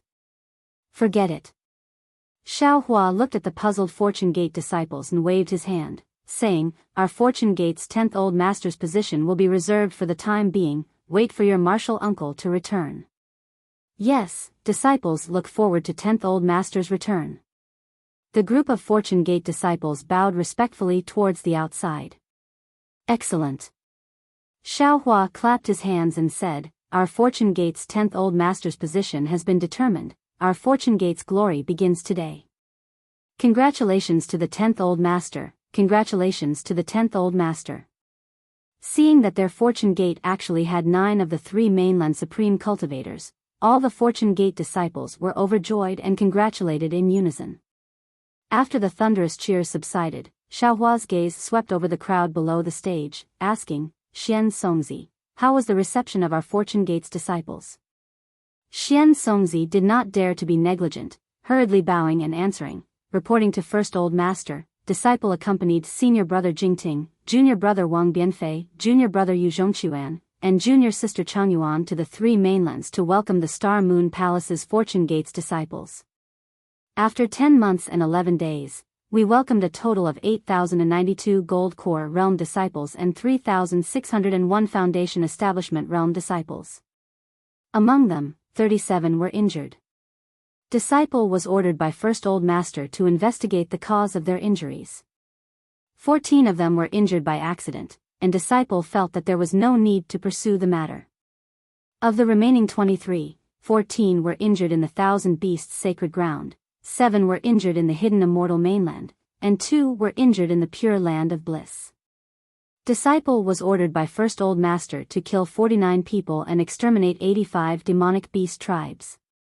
However, as of now, there are still 15 disciples whose whereabouts are unknown. First Old Master, please punish them. Good. Xiaohua nodded, praising, "You've done well. Our Fortune Gate's disciples should distinguish between good and evil. We can't let others bully us, but we can't bully the weak." As for those 15 disciples, Master and Xiong Yi brought them back to the Fortune Gate. Master left in a hurry that day and forgot to tell you. This is Master's fault. It's good that all disciples are fine. Xian Songzi finally let out a long sigh of relief, his face relaxed. What about Ao Zhan and those dragons? Xiaohua asked again. Yu Zhongquan hurriedly replied, "Sect Master, I saw Ao Zhan." According to them, after Senior Brother Lu Yi and Junior Sister Jiang Hong unified the Grotto Heaven River, they expanded their forces to all the rivers of the Hidden Immortal Continent. It seems that there was some misunderstanding with Ao Zhan's forces. He left in a hurry and didn't have the time to thank Sect Master. Let them be. Xiaohua waved his hand and said, "Jiang Hong is the princess of the Heavenly Abode River. She is the rightful ruler of the Heavenly Abode River." Ao Zhan was also a direct descendant of the dragon race, so it was natural for him to be in charge of the race. Furthermore, these 2 dragons were both leaders of their time and talented commanders. It would be strange if they didn't run into each other. Furthermore, from the perspective of the dragon clan, Jiang Hong's status seems to be slightly lower than Ao Zhan's. Now that Jiang Hong's power has far surpassed Ao Zhan's, how could Jiang Hong possibly submit to Ao Zhan? "Master, shouldn't we remind Junior Sister?" Fu Jiwen asked worriedly. "It's necessary to remind her." Xiaohua's face gradually turned frosty as he said, "But a reminder is only a reminder, not their true intentions. Master only wants to say that all of you can do whatever you think is right, even if there are some things that Master doesn't like. However, all of you must remember that you are Fortune Gate's disciples. Killing fellow disciples is no exception." The moment Xiaohua's words left his mouth, thunder rumbled, and the entire soaring Dragon Mountain range was covered in ice and snow. Disciple doesn't dare. Disciple will always remember Sect Master's teachings. Fu Jiwen was also shocked, and he hastily knelt down. The other disciples were even more frightened as they knelt down and answered in unison.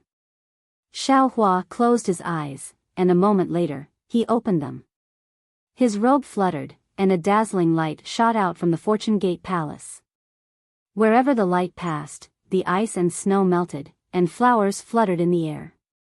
Rays of sunlight also fell from the sky, and it was actually spring again. The coldness on Xiao Hua's face gradually disappeared, and he said, "You all can stand up. All of you have done well. Master is just giving you a reminder." "Yes, Sect Master." The group of disciples stood up again. In this short period of time, they had lost count of how many times they had knelt and stood up, but there was only respect in their hearts, and not the slightest trace of dissatisfaction. Is the Shao country's establishment going smoothly? Have those filthy people been cleaned up? Xiao Hua's gaze swept over the group of disciples. Fu Jiwen hesitated slightly. After all, he was the one who had received the Grand Preceptor's lot and had his disciple deliver it to Prince Lan. However, he had followed Xiao Hua to the Immortal Palace, and just as he returned, Xiao Hua had been promoted to a high seat in the hall. He did not receive any report from his disciple. Fortunately, Wang Biafei hurriedly bowed and said, "Master, Prince Lan's master."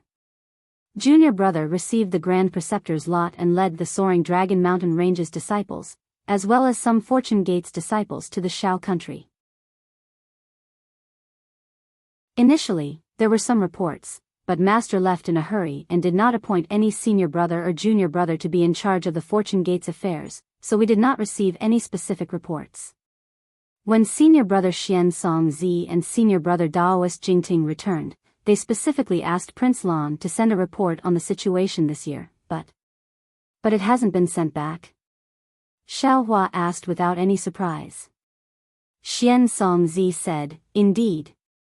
Tell me the general situation." Xiao Hua said indifferently. "Yes." Wang Bianfei said, "Junior brother Lan took the Grand Preceptor's lot and established his country in the Shao country." The citizens of the Shao country celebrated. Later, junior brother Lan mobilized the Fortune Gate's Iron Army and annihilated the dozen or so countries of Daoist and Confucian cultivators that Master had warned against. Currently, the Shao country's territory has expanded by another 20%. Wang Biafei explained the general situation he knew and concluded, the current Shao country has become the largest empire on the hidden immortal mainland. Moreover, it's a Daoist country. Disciple heard that junior brother Lan is supervising the construction of the capital city and is preparing to invite Master to be the ruler of the country. Chang Yuan added. "No need." Xiao Hua waved his hand and said, "The Shao country was established because of the people, and the people are the master. Appointing a ruler is the way of governing a country. Our Daoist sect emphasizes on non-interference, so there is no need for a ruler." "Ah. A Shao country without a ruler?" Fu Jiwen was also stunned, and then smiled bitterly. "Master, what you said is the legendary ideal country. How can it be realized in this country where there are so many Confucian countries? Let's try it first." Xiao Hua waved his hand and said, "Master has already established the country according to the Immortal Palace's rules. As for how to govern the country, there is no need for the Immortal Palace to interfere, right?" "That's true." Fu Jiwen smiled and said, "How to govern the Shao country is Master's business. The Immortal Palace has no right to interfere.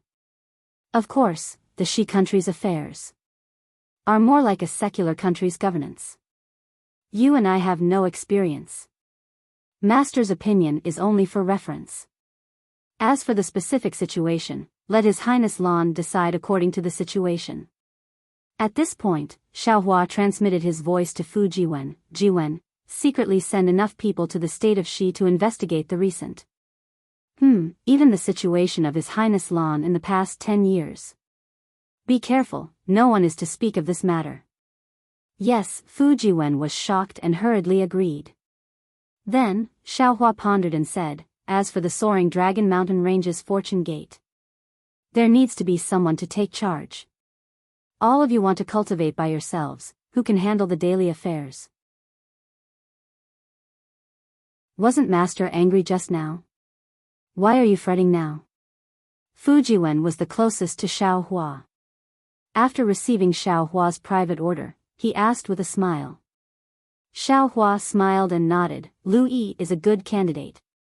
But I'm afraid he'll be easily swayed and listen to Jiang Hong. But Xiao Hua couldn't help laughing when he said this. Isn't this nonsense? Isn't Jiang Hong a Fortune Gate disciple? This matter is decided. Pass down my order, have Lu Yi return to the Soaring Dragon Mountain Range and take charge of the Fortune Gate's affairs. Xiao Hua ordered. Yes, disciple will pass down the order. Fu Jiwen hurriedly agreed. There's one more thing. After dealing with the Soaring Dragon Mountain Range's Fortune Gate's affairs, Xiao Hua thought of another matter. He stroked his chin and looked at the disciples, saying, My Fortune Gate has many disciples, but Master doesn't know much about them. Do you know? Which disciple has the talent to be a merchant that can surpass the Luo Yi Commerce Union's Ingpa? Xiao Hua's words silenced everyone. Everyone looked at each other, no one dared to say anything. After all, they were all cultivators. It was enough for them to cultivate, who would care about merchant matters? Not to mention finding out whose disciple had the talent to be a merchant. Master. Fu Jiwen pondered for a moment, then looked at the disciples on his left and asked, Why are you asking this for no reason? The Luo Yi Commerce Union was established by Ing Po's family. It's not good for our Fortune Gate to interfere. Even if Patriarch Ingpa did something inappropriate, Master can just remind him. Why would Master covet that Luo Yi Commerce Union for no reason? Xiao Hua snappily glared at Fu Jiwen. Perhaps only Fu Jiwen would dare to say such words. Wang Bianfei, Lu Yi, and the other disciples regarded Xiao Hua's words as the golden rule and didn't dare to disobey. Fu Jiwen laughed. Don't tell me Master wants to create another Luo Yi Commerce Union? Someone gave Master something 100 times better than the Luo Yi Commerce Union. Xiao Hua laughed. This old man wants to find someone to take over. Star-picking tower? Xiao Hua didn't need to say anything. Fu Jiwen and the other disciples exclaimed, Master is rich. After saying that, Fu Jiwen felt a little embarrassed and bowed. Congratulations, Master. Congratulations, Master. With the star-picking tower, our Fortune Gate is like a tiger that has grown wings. This matter must be kept a secret. Xiao Hua laughed. If others know that the star-picking tower belongs to our Fortune Gate, I'm afraid there will be trouble. Give it a tip, and thank you for all your support.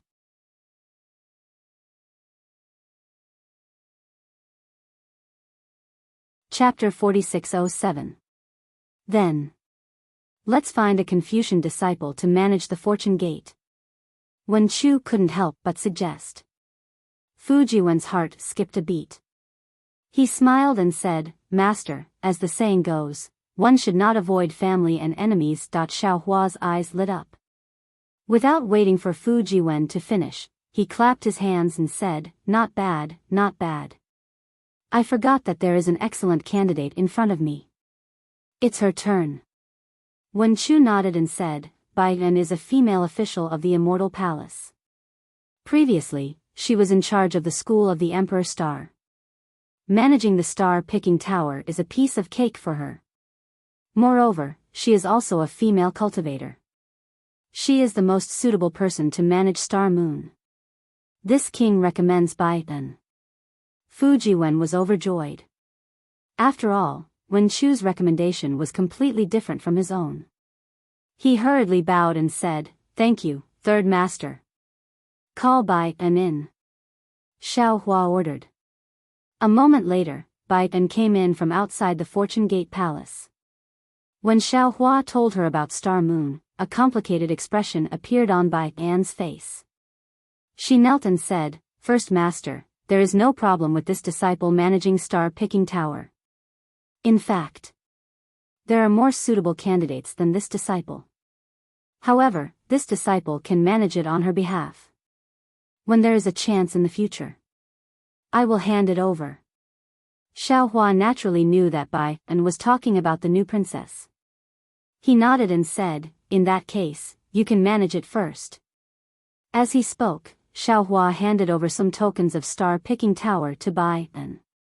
At the same time, he also placed some transmogrification techniques in them. Fairy Xingyu had never shown her true face. With the tokens and transmogrification techniques, no one would be able to discover Fairy Xingyu's departure. In the future, when the new princess took over, she would show her true face. With the title of the Immortal Palace's 9th princess, who would dare to have any thoughts? After receiving Fairy Xingyu's tokens, Bai En looked around and stood next to Fujiwen. Xiao Hua looked at the listless Bai En and ordered, Bai En, cheer up. Hurry up and take over Star Picking Tower and find out about the Nangong family. Upon hearing the words, Nangong family, Bai En immediately woke up as if he had been injected with chicken blood. He hurriedly stepped out of the ranks and bowed to ask for the order. Disciple understands. Disciple requests Sect Master to allow Disciple to take over right now. Approved. Xiao Hua nodded. But you must be careful. Don't let anything go wrong. Don't reveal the secret. Don't worry, Sect Master. Tao Wu said proudly, I was born in the Immortal Palace and have done many underhanded things. I will not be discovered by the other disciples of Zhai Xinglu. Actually, it doesn't matter even if you find out. Xiao Hua said with a smile, it's just that Master doesn't want to go through so much trouble right now. Fujiwen, bring some disciples to assist Bai En. Yes, Master. Fujiwen received his orders and hurriedly left the Fortune Dao Palace with Bai En. Subsequently, Xiao Hua asked a few more questions about the Fortune Gate before dismissing all the disciples. In the end, only Zhai Xingzi, Gusu Qiudi, Zhang Daoran, and esteemed Master Sun Kong remained. Looking at the four people's respect, Xiao Hua smiled and said, Lady Gusu. Yes, Sect Master. Gusu Qiudi knew what Xiao Hua wanted to say. Her face was as red as a hibiscus. Your relationship with Zhai Xingzi is stronger than gold. After going through so many twists and turns, you are still together. This old man is very envious. This old man has promised to invite Wenxing to your Gusu family to propose marriage. Today, I will invite the Confucian Immortal Master, the Scholar Palace Master, to personally go to the Gusu family. I wonder if you are satisfied. Gusu Qiudi bit her lips and nodded. This junior thanks Sect Master. Fellow Immortal Wen Chu. Xiao Hua smiled and said, Gusu Qiudi and Zhai Xingzi are this old man's good friends. I will have to trouble you with this matter. All right. Wen Chu stood up from the jade chair and nodded. This old man has already mentioned this matter. Leave it to this old man. Zhai Xingzi. Xiao Hua looked at the ecstatic Zhai Xingzi and said, this old man still has matters to attend to. I will not be able to personally accompany you to the Gusu family. Zhang Daoran and esteemed Master Sun Kong will go on behalf of this old man. Zhai Xingzi nodded happily and said, this junior understands, this junior understands. Sect Master. Esteemed Master Sun Kong shouted from the side, since you are our Sect Master, then. Can this junior's disciple come to the Soaring Dragon Mountain Range? Zhang Daoran's eyes lit up when he heard this. He had already planned to do this, but he wanted to wait for everyone to disperse before telling Xiao Hua. However, he didn't expect esteemed Master Sun Kong to have already spoken. Thus, he didn't dare to delay and hurriedly said, this junior also has the same idea. Zhai Xingzi was unwilling to be left behind and said, Sect Master, this junior also wants to marry Qiu in the Soaring Dragon Mountain Range. Ha, all of you are allowed. Xiao Hua laughed, you are all my good friends. How can I not allow it? This disciple also wishes to ask Gongshu Yiming and the others to accompany this disciple back to the Gusu family. Gusu Qiudi had not returned to her family for a long time and was somewhat nervous about returning home. She couldn't help but beg again. Sure. Xiao Hua smiled and said, since it is a joyous occasion, it should be lively. See if there is anyone else you know in the Fortune Gate. Invite them over. Thank you, Sect Master. Zhai Xingzi and the others were overjoyed. After expressing their gratitude, they followed Wen Chu out. Not long after, everyone finished their preparations. Wen Chu knew that Xiaohua still had important matters to attend to, so she simply waved her sleeves and put everyone away. With a sway of her figure, she headed in the direction of the Gusu family. Xiaohua stood up from his jade chair and looked at the empty Fortune Dao Palace.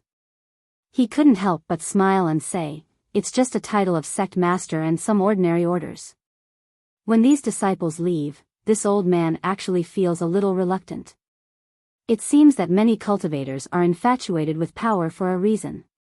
"Fellow Taoist, you are wrong," Taoist sorcerer said with a smile. "You are someone who likes to gather and not part. You just don't like to see people leave when the song ends. It has nothing to do with being infatuated with power." Fellow Taoist's personality is a little troublesome. Reverend Yun also agreed, "It's fine now that we are all in the 3 continents, but when we leave, I'm afraid you will be sad again." "Ai, you are right." Xiaohua sighed and flew out of the Fortune Dao Palace with his clones. He said, "Days like this are getting shorter and shorter." At this moment, it was dusk again. The sky was dark, and there was no beautiful sunset. Wisps of red light rushed out from the darkness, and a layer of gloom covered the entire land like an incomparably huge net. This gloominess was like Xiaohua's mood, and it tightly bound the human race's Mahayana realm, preventing him from being free. Xiaohua flew towards the depths of the soaring Dragon Mountain range. As he flew, he transmitted his voice to his disciples, telling them not to approach casually and not to panic even if they encountered any strange phenomena. After flying for the time it took to finish a cup of tea, they were already far away from the Fortune Dao Palace. However, Xiaohua didn't stop. After releasing his divine sense, he simply said, "Fellow Taoists, I think we should stay away from the soaring Dragon Mountain range. This place is protected by the Fortune Gate's Grand Formation. If we use any divine ability, I'm afraid it will affect the Grand Formation." "That's how it should be." Taoist Wu nodded, and his clones flew out of the Grand Formation. After flying for half an hour, they saw a place with beautiful mountains and rivers. Although the night had gradually seeped in, when they looked at the place, they still felt refreshed. "This is it." Xiaohua was overjoyed. He raised his hand and pointed at the mountain in the distance. "Fellow Taoists, protect me." Normally, Archdevil Lord Shi, Heavenly Being, and Taoist Yun would be cultivating in the space. At this time, the 3 clones' expressions were solemn. They nodded like the other clones, and each of them stood still in midair. Xiaohua's figure swayed, and he landed on the mountain peak. After meditating for a moment, he formed a karmic seal with an indifferent expression. This time, the karmic seal was different from before. As soon as he formed a seal, a tide of light mixed with dark spots poured into the space between heaven and earth. Hurricane after hurricane swept up around Xiaohua, and wherever the tide of light fell, the light particles and spots were all destroyed. Strands of indescribable fluctuations were instantly generated. At the same time, hundreds of millions of laws of heaven and earth surged and pounced on Xiaohua's body. Although the area within 100 miles was covered by the storm, and Taoist Wu and his clones were slowly retreating with the storm, they could still see the light on Xiaohua's body clearly. The backlash of the laws and the accumulation of magic power lasted for 2 hours, and Taoist Wu and his clones had already flown out nearly 1,000 miles. Naturally, the area within 1,000 miles had also become the eye of the storm. "Fellow Taoist Wu." Heavenly Being was puzzled, and he asked with a voice transmission, "Fellow Taoist Xiao, why don't you go to the sky with such a great momentum? Won't you destroy the surrounding area if you stay here?" "Fellow Taoist, you don't know." Taoist Wu said with a smile, "Taoist spells are most particular about the heavenly Tao, and the heavenly Tao is contained between heaven and earth.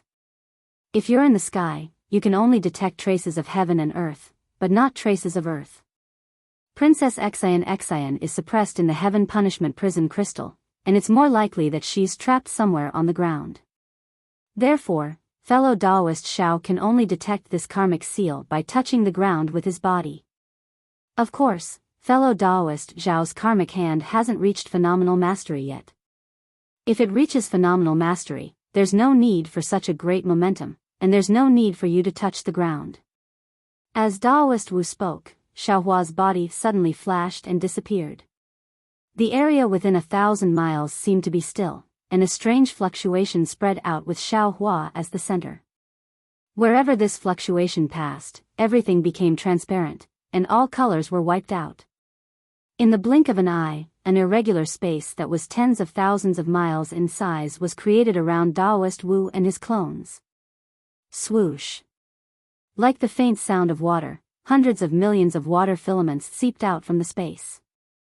At the same time, the space between these water filaments began to distort. As it distorted, countless lights and shadows appeared in the air. Mountains and rivers, heavenly palaces and jade palaces, layers upon layers of torrential floods and tsunamis, and scenes of joys and sorrows flashed out. However, all the lights and shadows were only black and white, and all the lights and shadows were imprisoned in this space. Daoist Wu and his clones didn't dare to delay, and they each used their divine powers to pin down the space, and then closed their eyes to comprehend the fluctuation in the air. Give it as a reward, and thank you for all your support.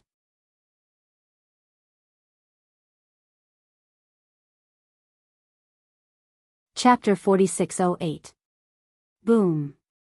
After an unknown amount of time, Xiaohua's body emitted a thunderous roar, and Xiaohua's disappearing figure reappeared. At this moment, Xiaohua's figure actually refracted extremely dim 9 colors, and this figure turned into 9 phantoms. Xiaohua's figure flashed, and another hand seal was formed, but the hand seals formed by the 9 phantoms were different, and the 9 phantoms gradually turned into different karmic hands in the 9 colors. The space shook, light and shadows swirled, and the cries of gods and ghosts came from an unknown place. Strands of demonic energy, underworld energy, and even more inexplicable strangeness began to disturb Xiaohua's casting. Humph. Daoist witch, demon sovereign sure, and even celestial beings snorted coldly. As they opened their mouths, their visions turned into light and shadows, and as the interference weakened, Xiaohua's figure became more and more illusory, and the space shook more and more. The light and shadows that were scattered all over the space began to converge into the thousands of streams of water. After an unknown amount of time, the space suddenly stopped shaking, and the thousands of streams of water instantly turned into an extremely thin water thread. This water thread rushed into the 9 karmic hands and disappeared in a flash. As the water thread dissipated, everything disappeared, and countless halos of light suddenly rushed out within tens of thousands of miles of space. Wang wang wang. The huge roar sounded again, and looking at the still space, it was now moving, and many thick cracks appeared in the space. Scenes of light and shadows flashed before the eyes of the clones, and it was actually the situation of the space within tens of thousands of miles of space during these days. Woo woo. Strange sobbing sounds were heard, and under the feet of the clones, the earth, mountains, lakes, streams, ancient trees, and green grass appeared one by one. In the sky, the blue dome of heaven, the clouds, the sunset, the stars, and the moonlight also recovered. Among all things, Xiaohua, who was sitting cross-legged at the top of the mountain, also broke out of the cocoon from the 9 phantoms. In an instant, a distortion appeared around Xiaohua, and then an even more powerful energy of the laws covered the heavens and the earth as it descended. Countless halos of light blossomed from Xiaohua's body like fireworks, and it actually caused others to feel that it was unreal. Boom. Just as the avatars were about to move, a primordial spirit phantom that was over 10,000 meters long suddenly rushed out from Xiaohua's body. It madly rushed into the sky and sank into the ground. However, in the next instant, this phantom once again converged into Xiaohua's body. At the same time that the Yuan spirit phantasm fell back, a powerful suction force was born from between Xiaohua's brows. It swept across the nearby space, and like a whirlwind, all the strange phenomena fell into it. At this moment, it was another night where the moonlight was like water. The wind blew gently, the water gurgled, the mountain ridge was like a dragon, and the landscape was like a painting. As Xiao Hua slowly got up, everything returned to its original state. The clones couldn't bear to disturb the painting of the night, so they slowly walked over. When they were close, Daoist sorcerer cupped his fists and said, "Congratulations, fellow Daoist, your karma technique has improved again. Thank you for your hard work, fellow Daoists." Xiao Hua's eyes flashed with extraordinary splendor, and the rich brilliance of humanity gradually emerged from his eyes. Xiao Hua also cupped his hands and said, "I hope that fellow Daoists have also gained something. The heavens reward the diligent, fellow Daoists. 99 days of hard work were not in vain." The celestial being showed off his gentleness, causing Xiao Hua to chuckle and reply, "Yes, fellow Daoists should go back and cultivate. Wait until I find a new one, then I'll ask for your help." "Very well." Daoist sorcerers group didn't say anything else and entered their respective spaces. Immortal Emperor Go Chen is truly ruthless. Xiao Hua narrowed his eyes and coldly said, "He actually imprisoned his princess in such a dangerous place. No wonder why the Eastern Infernal Empress couldn't find out anything no matter how hard she tried. However, I don't know where this place is, so I'll have to ask someone else." Having said that, Xiao Hua became spirited and urged his body to return to the Fortune Dao Palace. Out of Xiao Hua's expectation, Wen Chu was sitting on top of the Fortune Dao Palace, accompanied by Gusu Qiudi, Gongshu Yisin, Gongshu Yiming, Mo Jianli, and other disciples. Behind these disciples were a few Confucian disciples who were sitting cross-legged while Wen Chu was explaining the 5-energy unification art. Xiao Hua didn't disturb them. His figure flashed and landed on a jade chair in the middle. He didn't disturb anyone. After waiting for 2 hours, Wen Chu's lecture ended. All the disciples opened their eyes and were overjoyed. They all bowed and paid their respects to the sect master. "Lu Yi still hasn't returned?" Xiao Hua frowned and asked. Gongshu Yisin respectfully said, "First Elder might not know, but the Heavenly Grotto River is not close. You ordered this disciple to fly there and then fly back with senior brother Lu Yi. 100 days definitely won't be enough." Xiao Hua nodded and asked Gusu Qiudi with a smile, "Did the Gusu clan agree?" Gusu Qiudi blushed again and said shyly, "With third elder here, outside of the Immortal Palace and the 4 great clans, which clan would dare to not give face?" "Thank you very much, first elder." Seeing that Gusu Qiudi was satisfied, Xiao Hua didn't ask anything else. He waved his hand and a jade eye landed in front of Gusu Qiudi. "There is a dangerous place here. Take a look and see if anyone knows where it is." "Yes." Gusu Qiudi took the jade eye. Her clear eyes flashed and her face showed confusion. She thought for a moment and handed the jade eye to Gongshu Yiming and said to Xiao Hua, "This disciple doesn't know." You can go and see if anyone knows. I have something to say to your master." Xiao Hua nodded and ordered everyone to leave. After everyone left, Xiao Hua looked at Wen Chu, and Wen Chu looked at Xiao Hua. The two of them didn't speak. After the time it took for an incense stick to burn, Wen Chu said, "Fellow Daoist, have you made your decision?" Xiao Hua was a little absent-minded. He nodded casually, but his tone was firm. Wen Chu also looked at the night sky outside the Fortune Dao Palace and said, "Everything in this world is like the night sky, there is no direction in the vast expanse. Perhaps a ray of moonlight can give you hope, but if you follow the moonlight, you might only see a dead end." Immortal Emperor Go Chen is the master of the Immortal Palace and has been in charge of it for countless years. His scheming is not something you or I can compare to. Earlier, when I heard that the Immortal Palace appointed me as the master of the Literature Star Palace, I didn't dare to believe it because Sun Jian knew very well that our relationship was not ordinary. Immortal Emperor Go Chen was not afraid of this relationship and insisted that I enter the Literature Star Palace. Of course, this was because of the 5-energy origin law, but it was also because of his decisiveness and patience. Even though fellow Daoist didn't attack the Immortal Palace and only fought against the master of the 2 pure palaces at the southern heavenly gate, what was the difference between this and attacking the Cloud Overhaul? Immortal Emperor Gochen actually appointed you as the Lightning Master and even asked me to help you. This kind of breadth of mind. TSK, I can only say that Immortal Emperor Gochen is the most ambitious person in this world. Both the 4 great clans and the 100 schools of philosophers have underestimated him. That's right.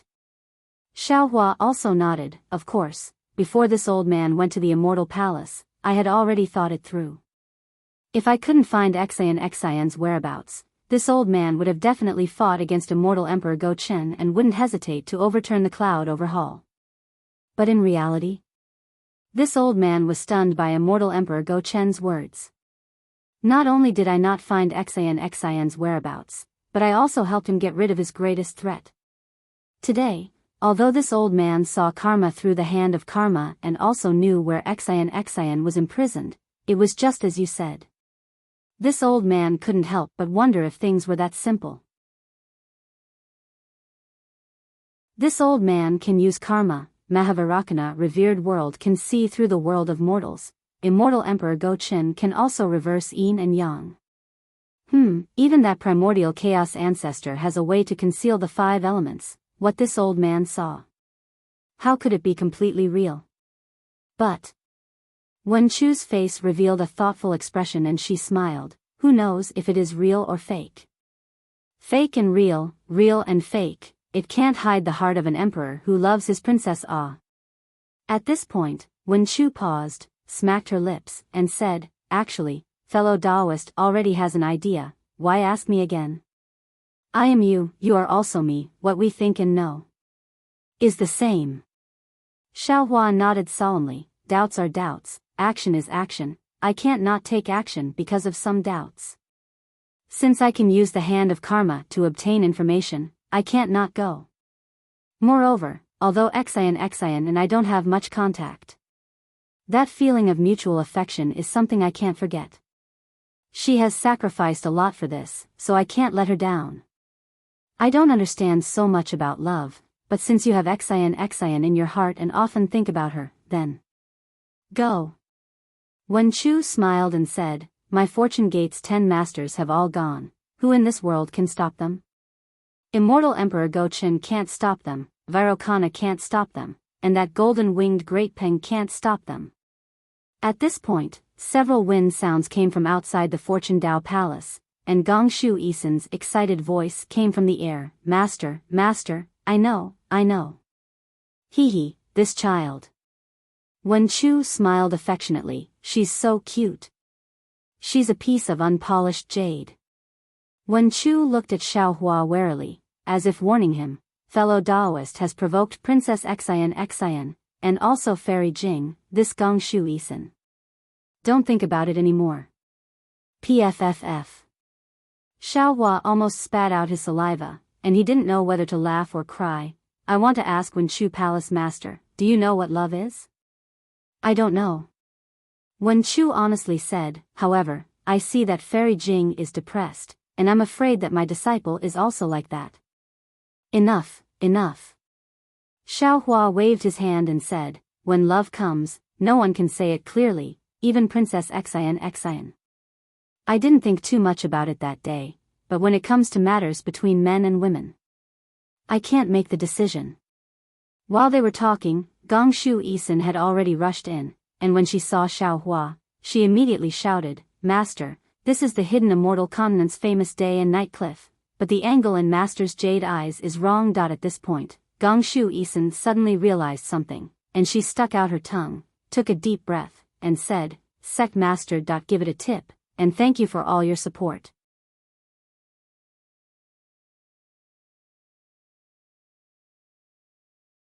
Chapter 4609.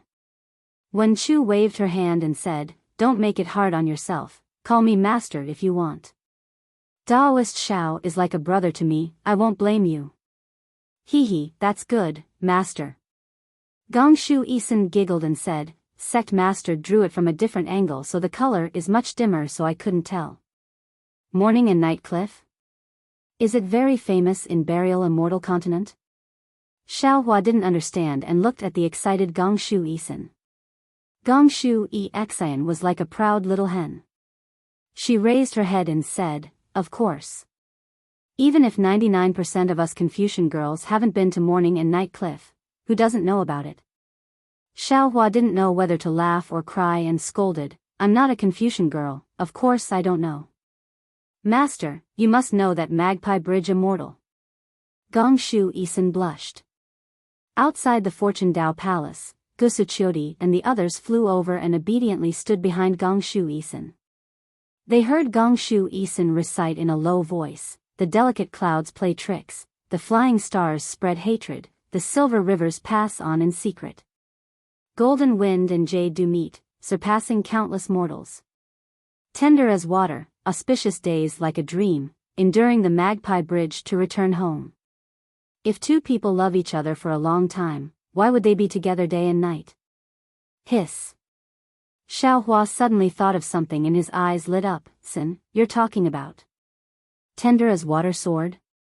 Not bad, not bad. Master is great. I didn't think you would know about the number 1 imperial artifact of Confucian." Gongshu Isin couldn't help but clap and laugh. Xiaohua covered his mouth and laughed, thinking to himself, "Fortunately, Fu Jiwen was sent to Star-Plucking Tower by this old man. Otherwise, he would have exposed this old man's shortcomings. This is what he told me back at Zhaixing Lu." Cough cough. Xiaohua coughed, "Of course I know about the 10 great imperial artifacts." While speaking, Xiaohua had already told Wen Chu the story of the 10 great imperial equipment. Wen Chu asked, "What does morning and night cliff have to do with the number 1 imperial artifact, tender as water sword?" "Of course it's related, Master, and it's very related." Gongshu Isin blinked her big eyes, as if she didn't understand Wen Chu's words. Her eyes were filled with grievance.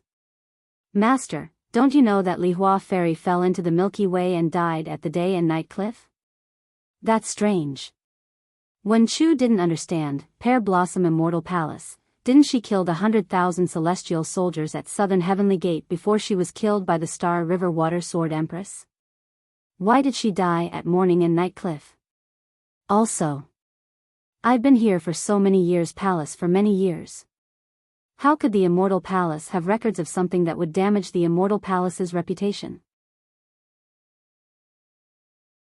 Gongshu Isin explained, "Moreover, although Lihua Fairy destroyed the immortal weapon in the Immortal Palace, she was still no match for Celestial Empress.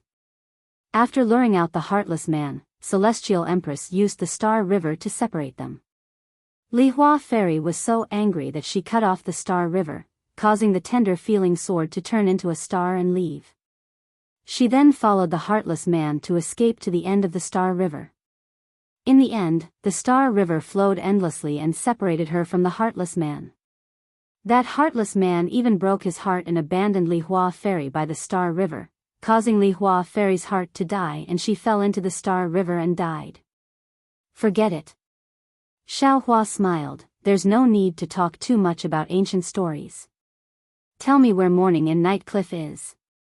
"Master, this isn't some ancient story." Gongshu Isin defended herself.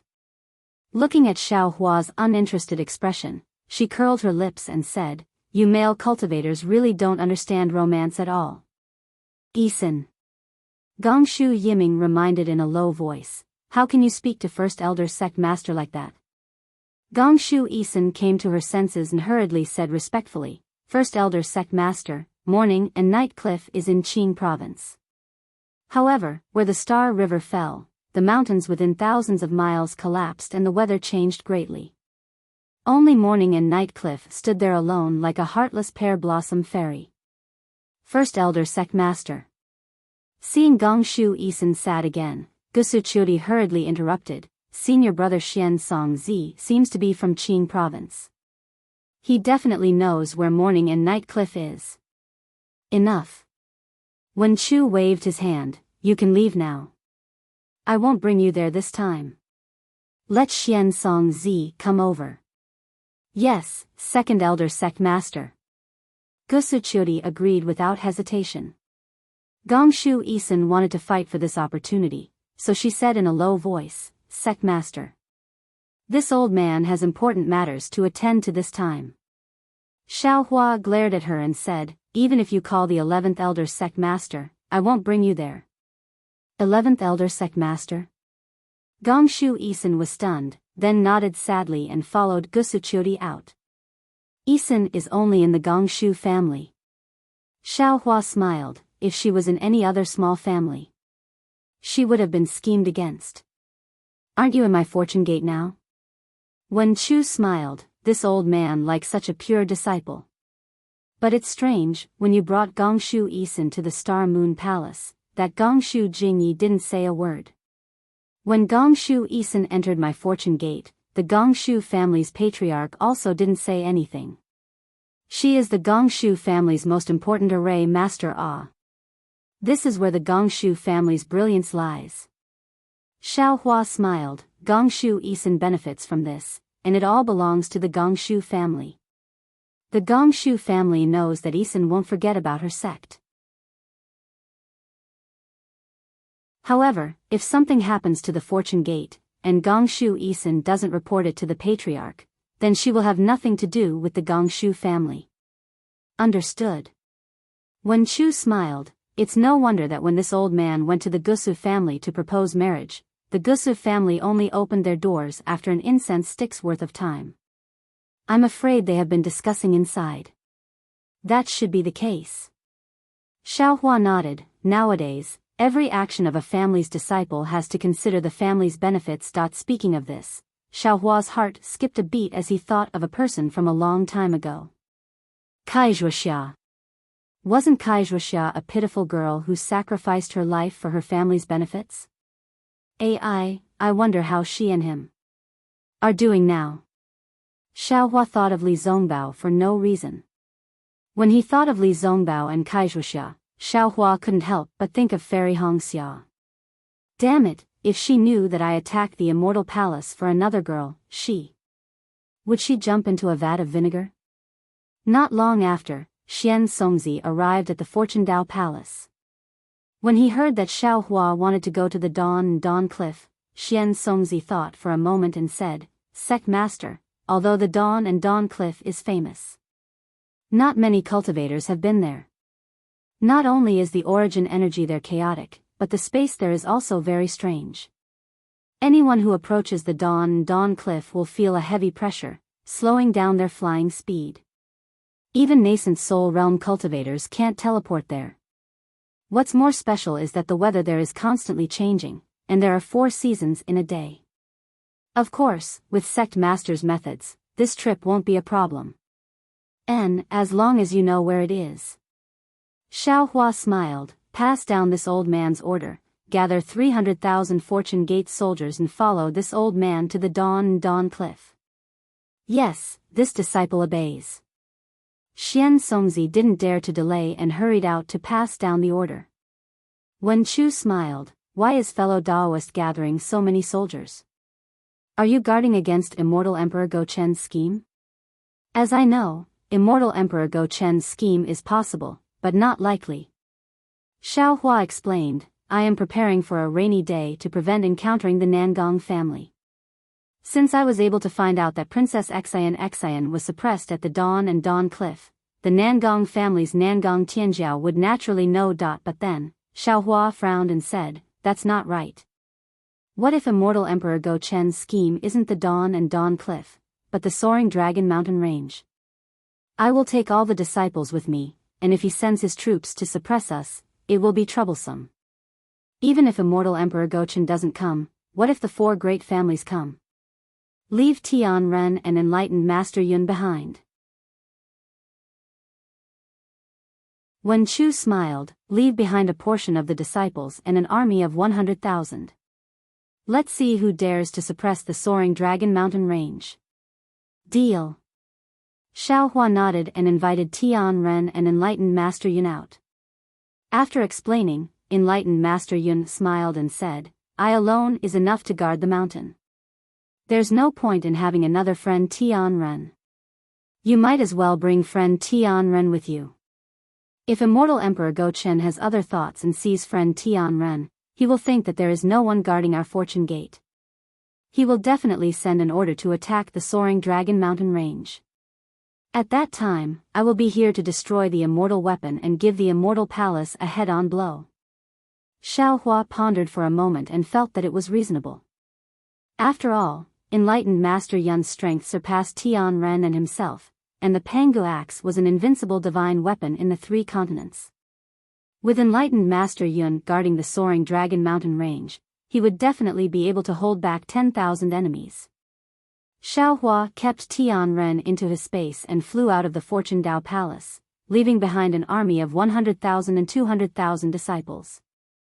Then, Xiao Hua only brought along Yuanya, Wang Bianfei, and the other disciples, and Xian Song Zi to lead the way, and flew out of the soaring Dragon Mountain range. However, before Xiao Hua could fly 100 miles, he saw a transmission talisman flying out from the soaring Dragon Mountain range and landing in front of him. Xiao Hua received it and scanned it with his divine sense. Surprise appeared on his face as Wen Chu asked curiously, "Fellow Daoist, is there any new news?" "This is a message from Zhai Xing Lu." Xiao Hua passed the transmission talisman to Wen Chu and said, "Lao Ai and Fu Jiwen have taken over Zhai Xing Lu. There is no special news about the Nangong family during this period of time. However, there is a shocking news. The sutra seeking extreme bliss is about to end. Chunzong and his 4 disciples have already entered Yu province when Lao Ai sent the message. I'm afraid it won't be long before they arrive at the Longevity Town. Thunder Temple's Mahavarakana revered Buddha, Exquisite Temple's Maitreya revered Buddha, Immortal Palace's Immortal Emperor Go Qin, Taibai Jinxing, and Thousand Demons' Sacred Territory's Golden-Winged Great Peng are also heading to the Longevity Town to observe the ceremony. To welcome the end of this grand event, and to consecrate the hidden immortal continent's first golden Buddha statue, donate, and thank you for all your support."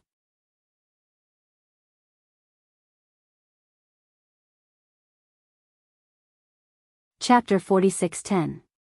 After reading it, Wen Chu gave the communication talisman to Xiao Hua and shook his head. "I'm afraid we have no fate to see such a grand scene. Let's hurry to Chao Muya." Xiao Hua crushed the communication talisman and shook the Kunlun mirror again, taking Wen Chu and the other disciples into the space. Then, he swept Xian Songzi with his sleeve and teleported towards Chao Muya. The soaring Dragon Mountain range was in the Yu province, and Yu province was also connected to Qing province. Therefore, it was not too far to go from the soaring Dragon Mountain range to Qing province. However, after teleporting for 10,000 li, Xiao Hua's figure slowed down again.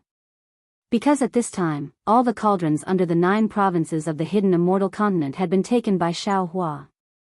Without the 9 regions' cauldrons to suppress the destiny, the entire 9 regions of the hidden immortal continent was plagued by disasters. Although Xiao Hua had previously sent out a large number of good seeds, and these good seeds had spread throughout the hidden immortal continent for hundreds of years, which played an extremely important role in preventing the intensification of disasters.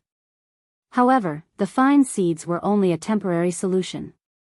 As long as the cauldrons were not returned to their original places, the 9 provinces would not be peaceful. Xiao Hua flew for 10,000 li and saw a lot of suffering, and his heart felt heavy. Actually, when Xiao Hua went to the Immortal Palace to ask Immortal Emperor Go Qin, he had another plan. That was, if Immortal Emperor Go Qin happily told him where the new princess was imprisoned, Xiao Hua would directly rescue the new princess and then bring the cauldrons to the Immortal Palace to propose marriage. The cauldrons would be the betrothal gift. Of course, the cauldrons were the national weapons of Confucian cultivators, so Xiao Hua could not directly tell by then.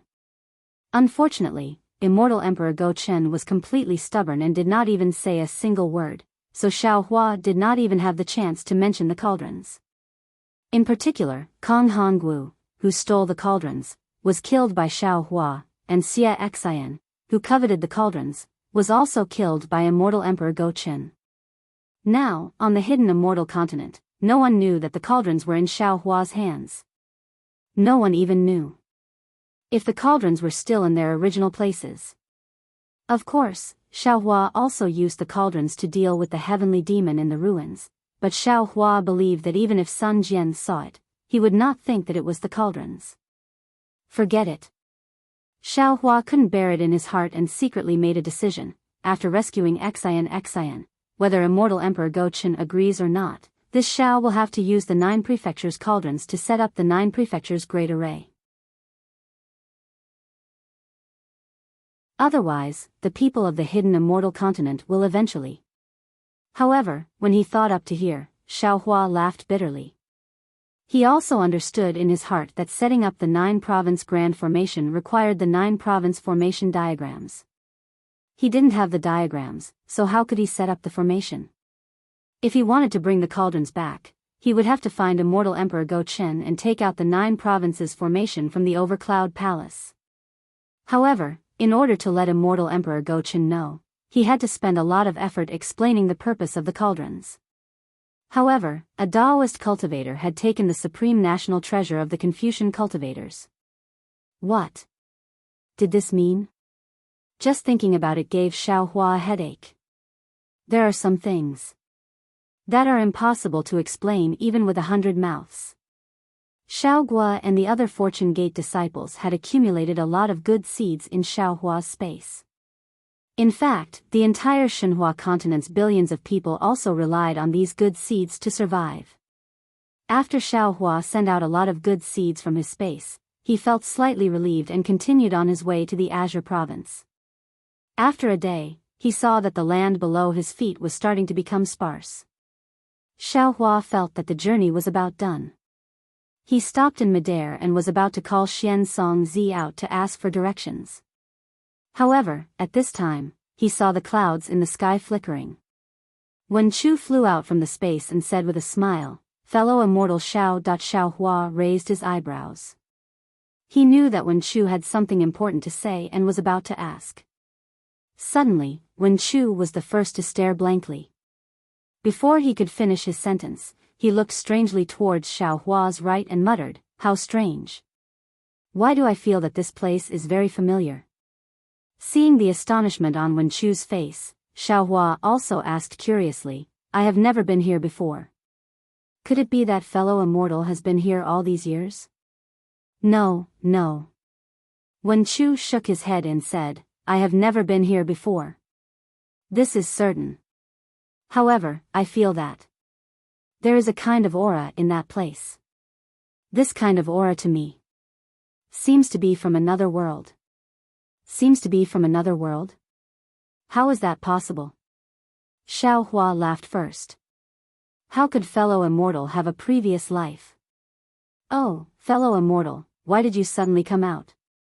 This. Wen Chu said absent-mindedly, "I suddenly thought of something.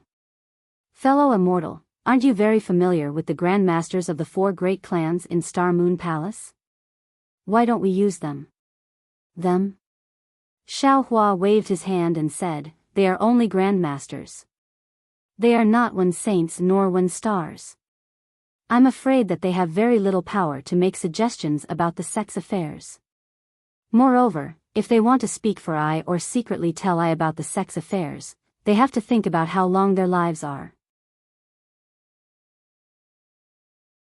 Under such circumstances, even if they want to say something, I don't want to hear it." At this point, Xiao Hua looked in front of his head and said, "I don't want to entangle myself with too many mundane matters with Xian. Forget it."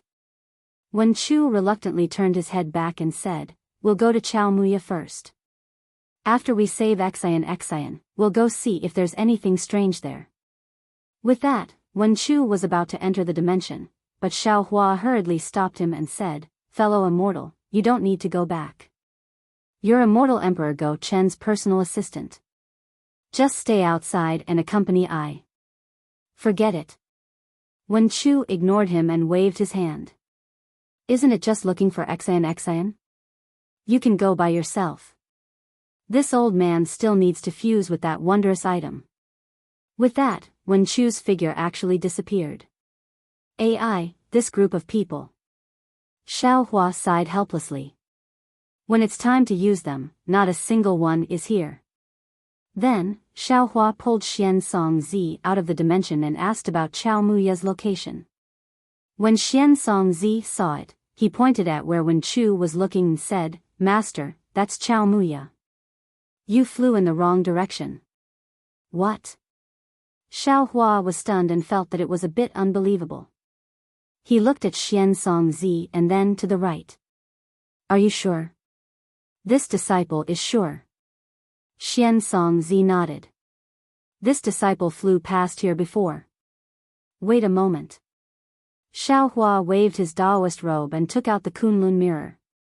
Then, he pointed at it, and under the pillar of light, Wen Chu was pulled out by Xiao Hua with an impatient expression.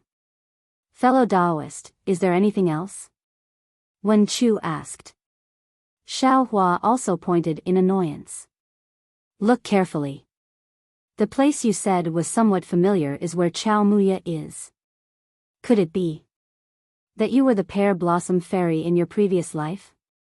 At this point, Xiao Hua smiled and asked Xian Zi, that's right, who's that noble from the immortal palace? Xian Zi thought for a moment and said embarrassedly, Master, that's a beautiful legend passed down by Confucian female cultivators. How would this disciple know? Either way, his surname is Sun. Nonsense, this master also knows his surname is Sun. His surname can't be Xiao.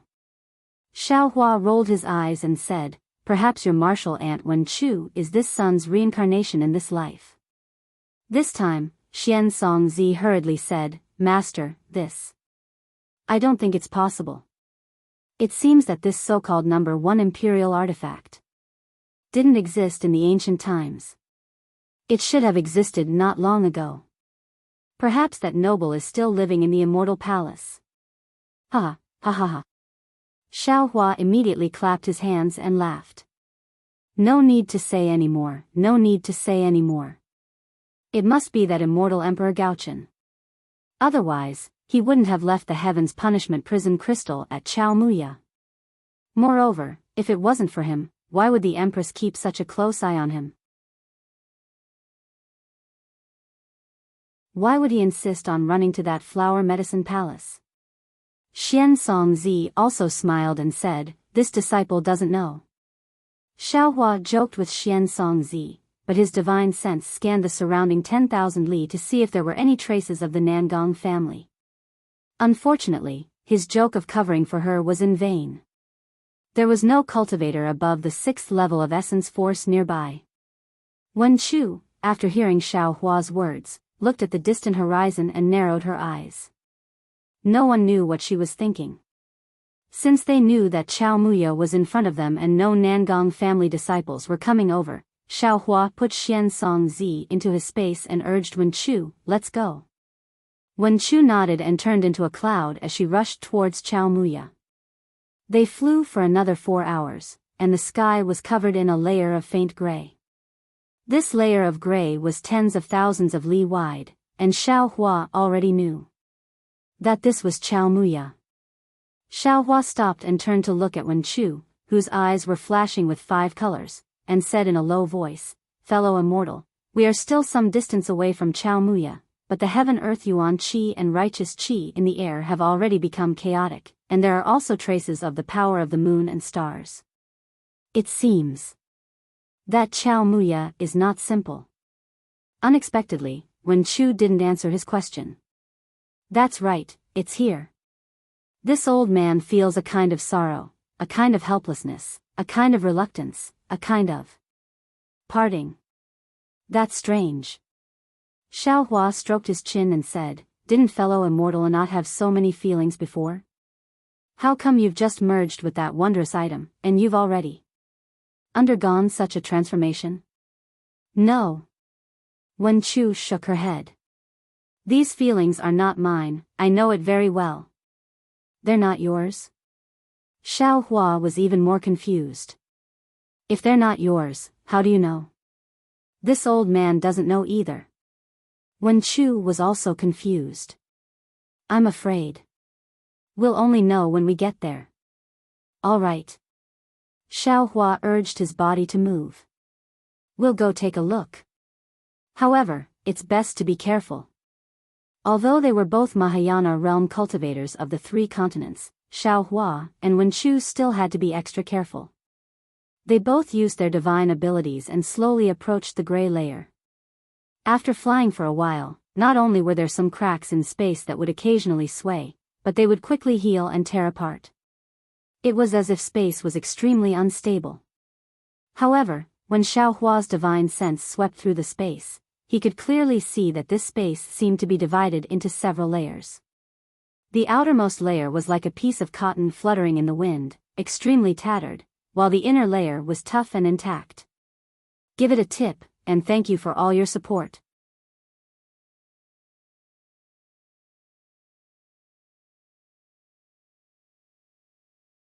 Chapter 46:11. In the beginning, although there were no traces of people on the ground below Xiaohua and Wenchu, the undulating mountain ridge and continuous forest were still somewhat lively. However, the closer they got to the light gray area, not only did the mountain ridge disappear, even the hills became increasingly low and disappeared, not to mention the forest. The entire ground began to have some bumpy undulations. These undulations were either dense or sparse. Looking from the sky, the entire ground actually looked like a sieve. The two people's figures gradually sank into the light gray area, but the space around them was not particularly different.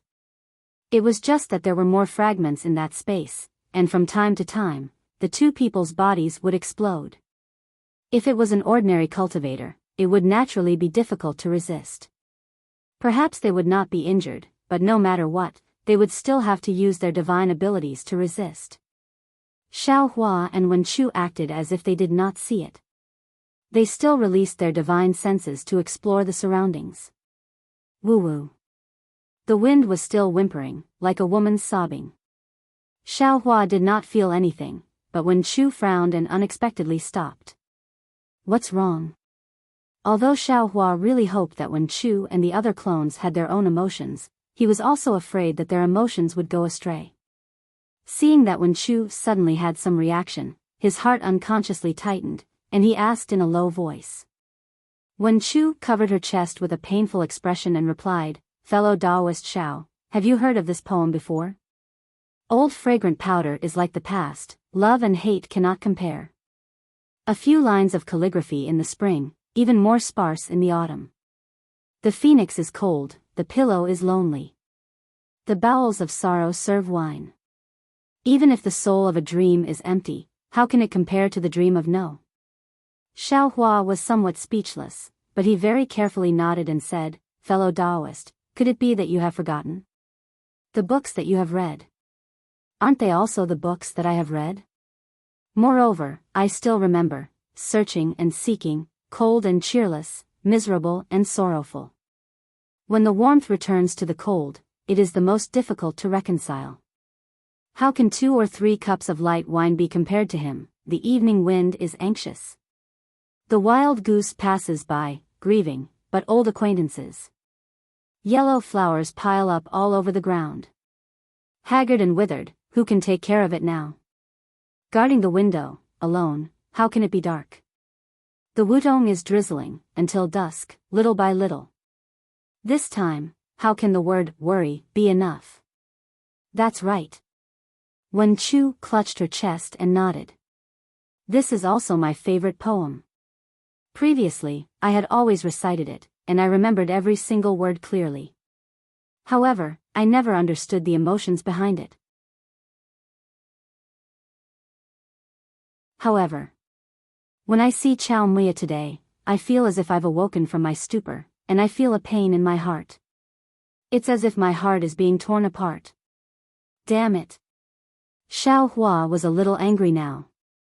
"I was wondering why Immortal Emperor Go Chen let you out so easily.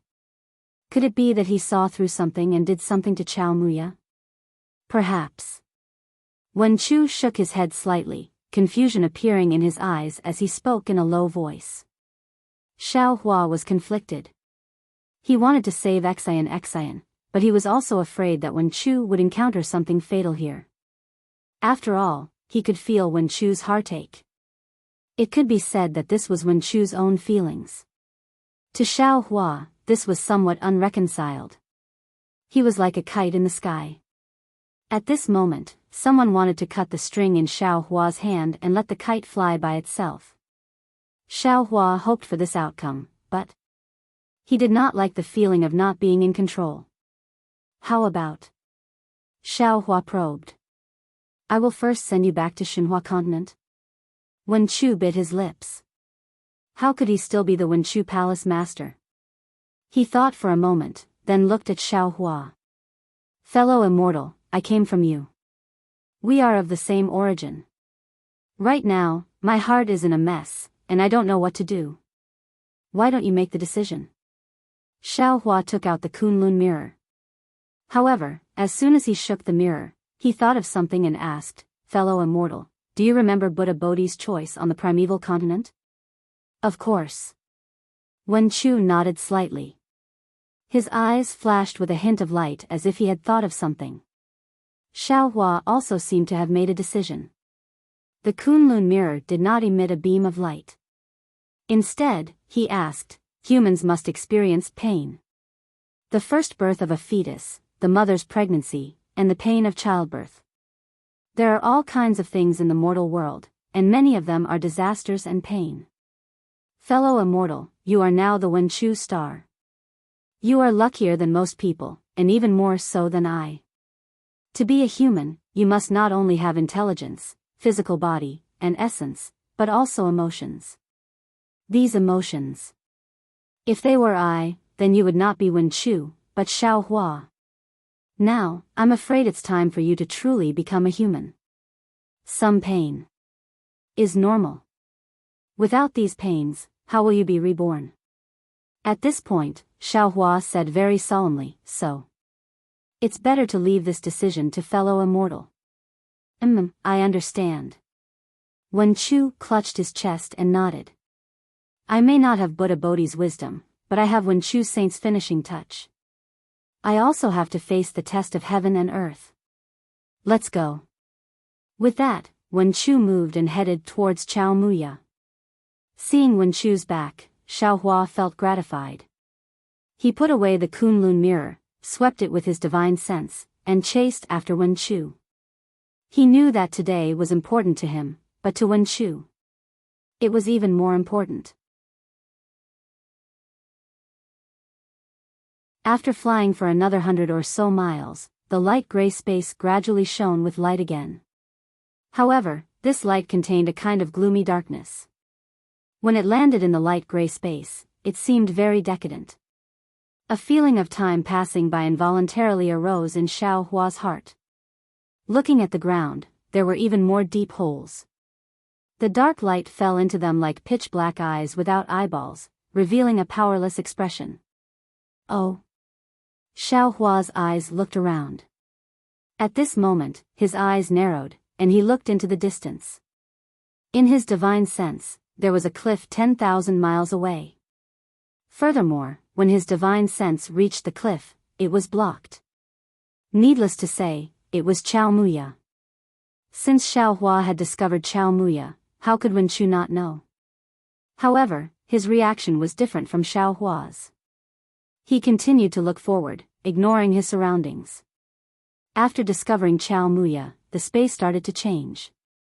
Large pieces of space started to shatter. Wherever Xiao Hua's divine sense went, the entire space became like a beehive. The worldly energy and righteous energy became even thinner. When the air blew in this beehive, strange sounds came out. This sound directly penetrated the soul. Even people as strong as Xiao Hua and Wen Chu were not used to it. No wonder Gongshu Exian was so interested in the legend of tenderness like water but didn't dare to come here. Most of the female cultivators on the hidden immortal continent probably don't have the strength to come to Chao Muya. Xiao Hua thought to himself. Immortal Emperor Go Chen is truly a scheming person. No one would have thought that he would place the heaven's punishment prison crystal here. Xiao Hua saw 1,000 zhang tall cliff appear in the distance. This cliff appeared very abruptly on this bumpy ground. Xiao Hua heard the sound of wind howling like a tsunami coming from the top of the cliff. Then, he saw a layer of light cover the top of the cliff. Outside the cliff, where Xiao Hua's divine sense couldn't penetrate, a light like the first rays of the morning sun slowly rose. Chao Muya. Xiao Hua clapped his hands and laughed. It really is Chao Muya on the cliff. This Xiao understands now. Correct. Wen Chu also understood and nodded. This side of the cliff is gloomy and makes one's heart heavy. However, on the other side of the cliff is a fresh morning light. This is where hope lies. Chao Muya's name really lives up to its name. Unfortunately, the mysteries of heaven and earth were actually something that humans could guess. Without waiting for the two supreme cultivators of the three continents to finish speaking, the morning light actually crossed over the cliff and landed on this side of the cliff like the rising sun. The morning light quickly covered the space where Xiao Hua came from, and the previous light gray color actually turned into a sky blue color. An indescribable joy appeared in Xiao Hua and Wen Chu's hearts.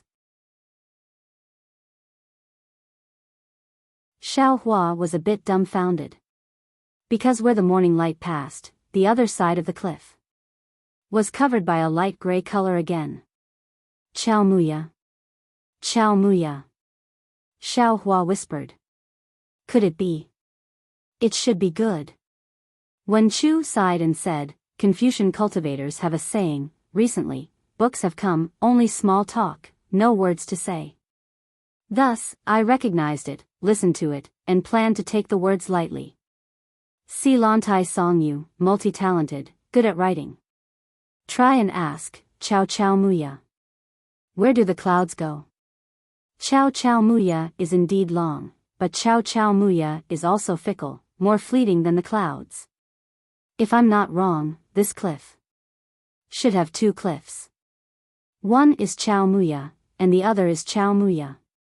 The morning light and dusk light constantly change between these two cliffs. It can't be. Xiao Hua was a bit dumbfounded. He urged his body to rush up the cliff in the distance. When he stood still on the cliff, an inconceivable feeling appeared out of nowhere.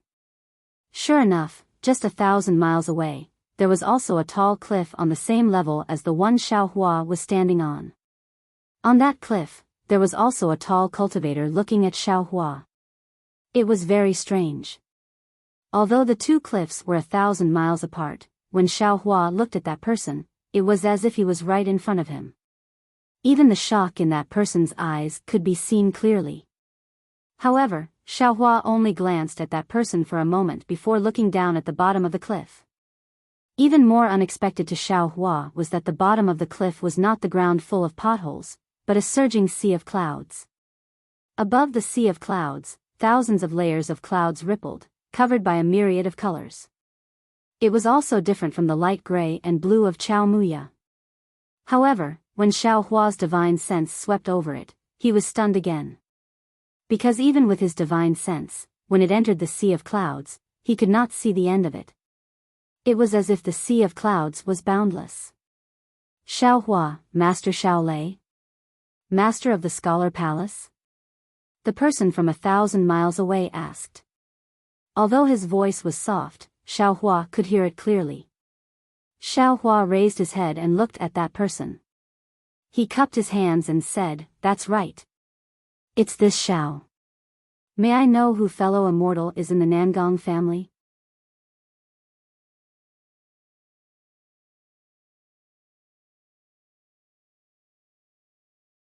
Chapter 46:12.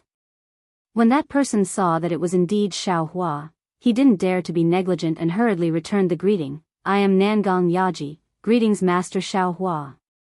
Nangong Pingping is my son and he has returned to my Nangong family. He will remember Master Xiao Hua's help and I will thank Master Xiao Hua on his behalf. Seeing that Nangong Yaji was so polite, Xiao Hua felt embarrassed and waved his hand with a smile. This matter is already in the past, there is no need to mention it again.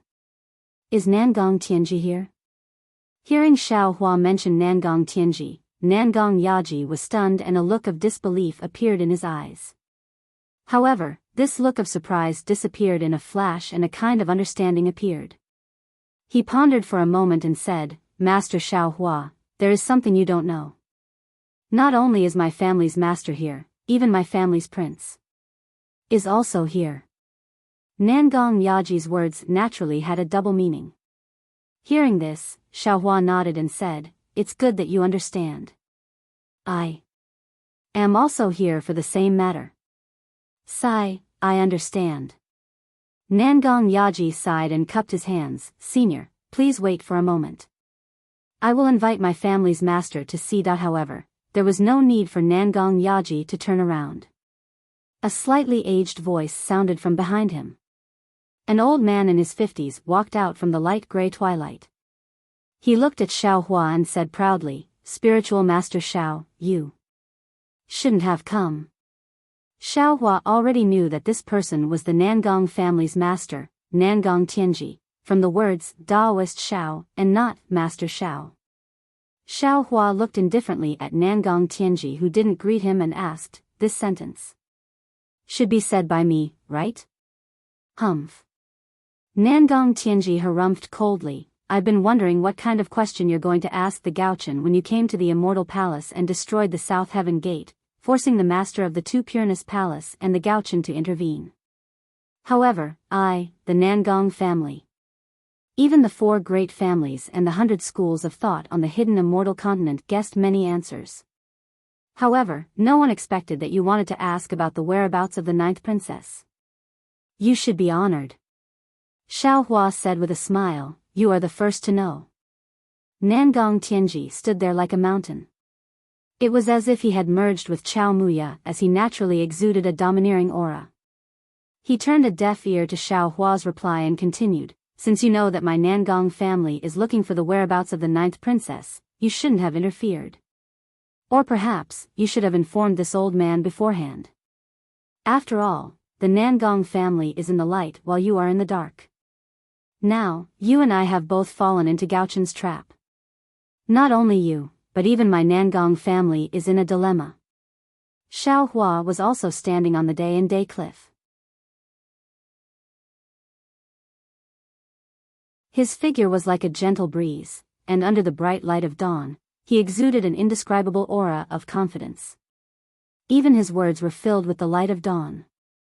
Did I tell you that the Nangong family wouldn't come to the day-and-day cliff? Even if we know that Morning Mu Cliff is part of the Gaochen scheme, Xian is right there. Will your Nangong family give up? I won't. Nangong Tianji replied firmly, but this old man can at least persuade you not to come. Where Xian is. Even if there are thousands of soldiers and horses, even if there are mountains of blades and seas of flames, I'm not afraid. Xiao Hua also said firmly. Damn it. Nangong Tianji didn't need to say anything. Nangong Jingyin had already charged out from behind him. Her resolute face was now somewhat twisted as she roared furiously, Xiao Hua. Do you know how much I love the 9th princess? As a level 9 Grand Ascension stage senior, you actually dare to fight with me over the 9th princess. You. How do you want me to face the mouths of the people in the world? Sigh. Xiao Hua also sighed. Looking at Nangong Jingyin, he thought of the fire Qilin in Ardent Fire Mountain. He raised his hand and pointed at Nangong Jingyin. Nangong Jingyin, don't put on an act in front of this Xiao. Xian is only the 9th princess in your heart, not Xian. You are only marrying Xian for your position in the Immortal Palace and for the benefit of your Nangong family. Your so-called love is probably just your own wishful thinking. Speaking up to here, Xiao Hua looked at Nangong Tianji and smiled, since you can see that this is Immortal Emperor Go Chen's scheme, and you don't want to fight to the death with this Xiao and let Immortal Emperor Go Chen reap the benefits. How about this, you and I work together and find the Heaven Punishment Prison Crystal that is imprisoning Xian. After we break it and save Xian, we will see her choice. If she goes with Nangong Jingyin, then this Xiao will leave immediately. If Xian chooses this Xiao, then the Nangong family will leave immediately. This way, neither of our families will suffer any losses.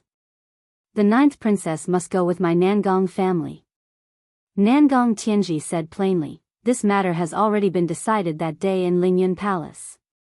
Xiao Hua's tone became even more indifferent. Nangong Tianji, you are wrong. Xian must go with this Xiao. Before Lingyun Palace, before she was imprisoned in the heaven punishment prison crystal, her heart was already in this Xiao's heart. Damn it, damn it, damn it. Nangong Jingyin's face flushed red. He had calculated everything, but he missed out on Xian's heart. Right now, he was in a dilemma. If the Nangong family was defeated by Xiaohua's fortune gate, then the Nangong family's face would fall to the ground. But even if the Nangong family defeated Xiaohua and he married the 9th princess, would that 9th princess still be the 9th princess in his heart? Although he still cared about the 9th princess's identity, as a man, how could he allow such feelings to exist in this world? Nangong Jingyin. Xiaohua sneered, looking at your appearance, this old man wants to pity you. Unfortunately, a pitiful person must have a hateful side. If you didn't take advantage of the situation and wanted to destroy Xian's happiness, how could you have fallen to such a state? Daoist Xiao. Nangong Tianji's tone was still arrogant, but there was a hint of euphemism in it. You are a grand ascension stage Daoist. You must have seen through the myriad emotions of the mortal world. The so-called love between a man and a woman is nothing more than two hearts. Daoist Xiao must have met a lot of female cultivators in his life. I'm sure you have experienced a lot of such things. Why should you care about the 9th princess? If you think that the 9th princess is a little interesting, there are other princesses other than the 9th princess. Why do you want to compete with my Nangong family? Or, if you are willing, this old man also has a beautiful descendant. As long as you like her, this old man can betroth her to you as a concubine. Moreover, with Daoist Xiao's current cultivation, it won't be long before you ascend. If you ascend, what will happen to the 9th princess? You covet the happiness of the past few decades and delay the 9th princess's future happiness. From what this old man can see, you are the one who will destroy the 9th princess's happiness. Don't young people have a saying that if there is a kind of love, it is called letting go? Why can't you let go? Xiaohua smiled in the face of Nangong Tianji's earnest persuasion. He rubbed his nose and said, you must be a romantic person when you were young. Who knows how many women you have said these words to? If there was someone who didn't know, they would be moved by your heartfelt words. However, this Xiao finds it funny. This Xiao and Xian have true feelings for each other. Why must this Xiao let go for the sake of true feelings? Your Nangong family is sacrificing Xian's happiness for your own benefits. You are the despicable ones. Yet, you are accusing me of this. This is the biggest joke in the world. Xiaohua. Seeing that his persuasion was fruitless, Nangong Tianji's expression changed and he asked, do you really want to fight with my Nangong family? Don't think that you can block my attack just because you are a Daoist Grand Ascension stage expert and have the Scholar Palace's master by your side.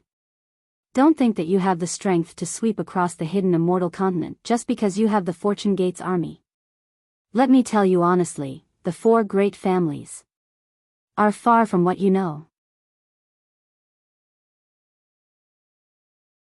The 4 great families that you see are only the 4 great families that we want you to see. Even if you have the strength to wreak havoc in the immortal palace, even if you have the ability to kill demonic realm experts, you are definitely not my Nangong family's opponent. Nangong Tianji looked up at the sky and said proudly, the so-called immortal palace is just an empty name. The Sun family is the representative of the 100 schools of thought. They can't represent the 4 great families. We are only following the agreement of the ancient war to allow the Sun family to enter the immortal palace. Ha ha ha. Xiaohua laughed and pointed at Nangong Tianji. Nangong Tianji, you are really boasting all the way to the southern heavenly gate. Aren't you afraid of being stabbed by Sun Jian's 3-pointed, double-edged blade? If your Nangong family is so powerful, why are you fighting with me over Xian? Furthermore, Nangong Pingping and the others know that I know the 5 energies unifications. You also know that the Scholar Palace's master is my good friend. I don't believe that you didn't connect this matter with Xian losing the heaven's will. I don't believe that you can't guess what I asked Immortal Emperor Gaochen when I went to the Immortal Palace. You're wasting your breath on this Xiao, trying to make this Xiao feel guilty. Isn't that just showing that you're afraid of this Xiao? Nangong Tianji, don't you know that there's a saying among Confucian cultivators, 300 taels of silver here? At this point, a meaningful smile appeared on Xiao Hua's face, and he continued, isn't your goal the 5-cheese unification technique? Why do you want to be a prostitute and set up a monument for your chastity? Facing the Nangong family who wanted to snatch Xin, Xiao Hua's tone was exceptionally vicious. When Nangong Tianji heard this, a hideous smile appeared on his face. Hee, Xiao Hua, since you know about it, why are you still doubting the strength of the Nangong family? If it weren't for the 5-cheese unification technique, how could this old man go to the Immortal Palace to propose marriage?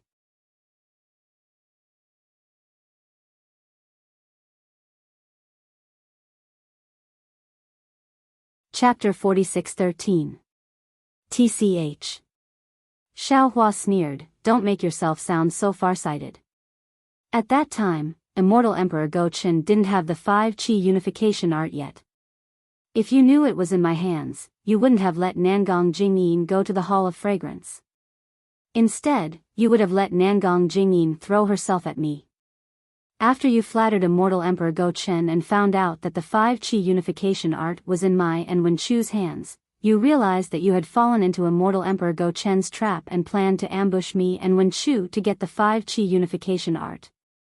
And if I'm not wrong, the Dongfang family, Shimen family, and Baiming family will all appear, right?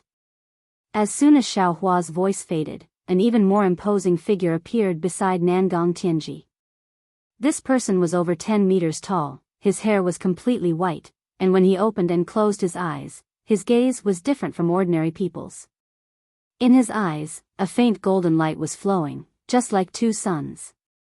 That person looked at Xiao Hua with a face as bright as a full moon and said with a dignified voice, Xiao Hua, this old man has underestimated you.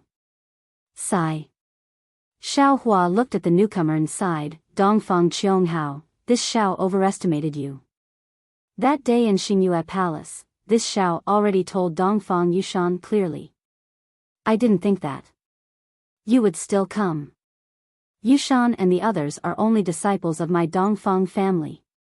Dongfang Qianghao smiled and replied, just as Brother Tianji said, what they know is only a drop in the ocean of our 4 great families. The message that you wanted to convey to this old man through Yushan, this old man has already received it, but don't you think that your little tricks are really unpresentable? Don't you all agree? Ha, of course. Following Dongfang Qianghao's voice, 2 more figures appeared on the other side of the cliff. On the left side, a tall and thin old man wearing a lake blue sword robe, who was even taller than Xiao Hua by a head, stood out. This old man had a long and narrow face and a pair of silver white eyes. When his eyes moved, a faint moonlight flowed. Wasn't this the patriarch of Shimen clan, Shimen Jianzhong? On the other side of him, a plump middle-aged man dressed in a royal blue scholarly robe stood out. Although this man's face was big, his eyebrows were slightly smaller, giving him a delicate and pretty look. What was special was that this middle-aged man's arms were slightly longer, and the index fingers on his hands were even more slender. Wasn't this the Baiming family's clan head, Baiming Cho Qing? That's right. I didn't think that a grand ascension stage being like him would be able to see so far ahead. Baiming Cho Qing's voice was rather shrill. Similarly, Nangong Tianji did not speak for a long time. When the other 3 patriarchs stood still, he sighed again and asked, Xiao Hua, could it be that you saw through this from the start?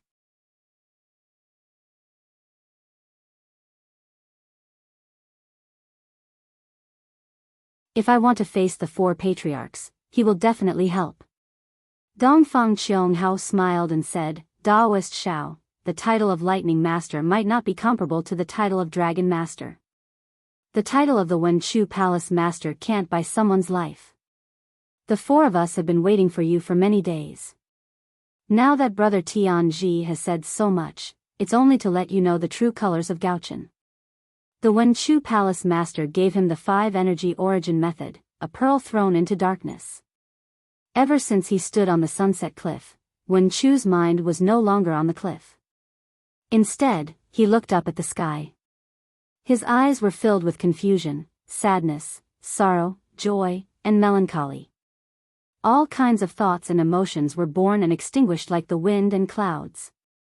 Since Wenchu was like this, Xiaohua was even more careful. He had said so much to Nangong Tianji, and at the same time, he was also stalling for time for Wenchu. He was very clear in his heart that it was already the crucial moment for Wenchu to break out of his cocoon and be reborn.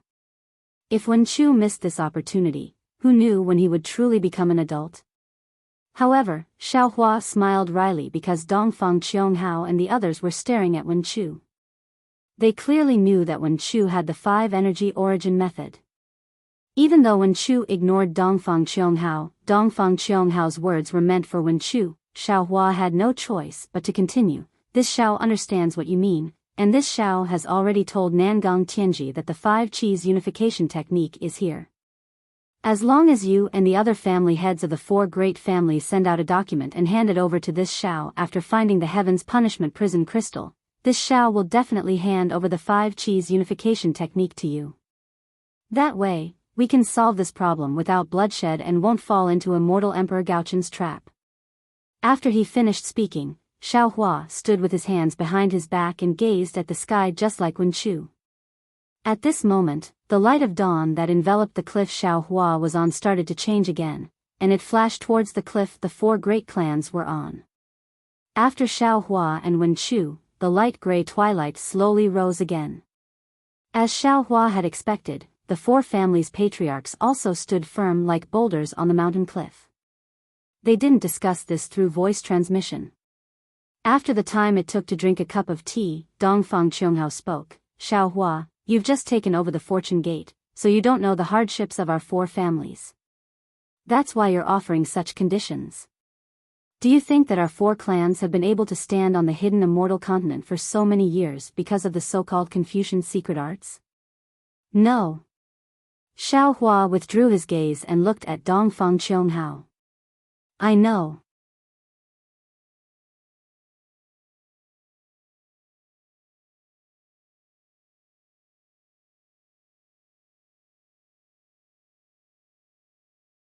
Chapter 46-14.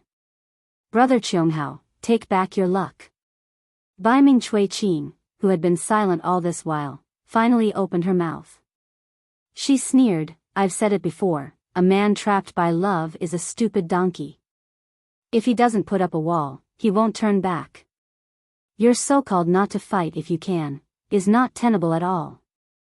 Dongfang Qianghao glared at Baiming Cui-Qing and said, in today's battle, the fortune gate will be destroyed, and our 4 families will also suffer heavy losses.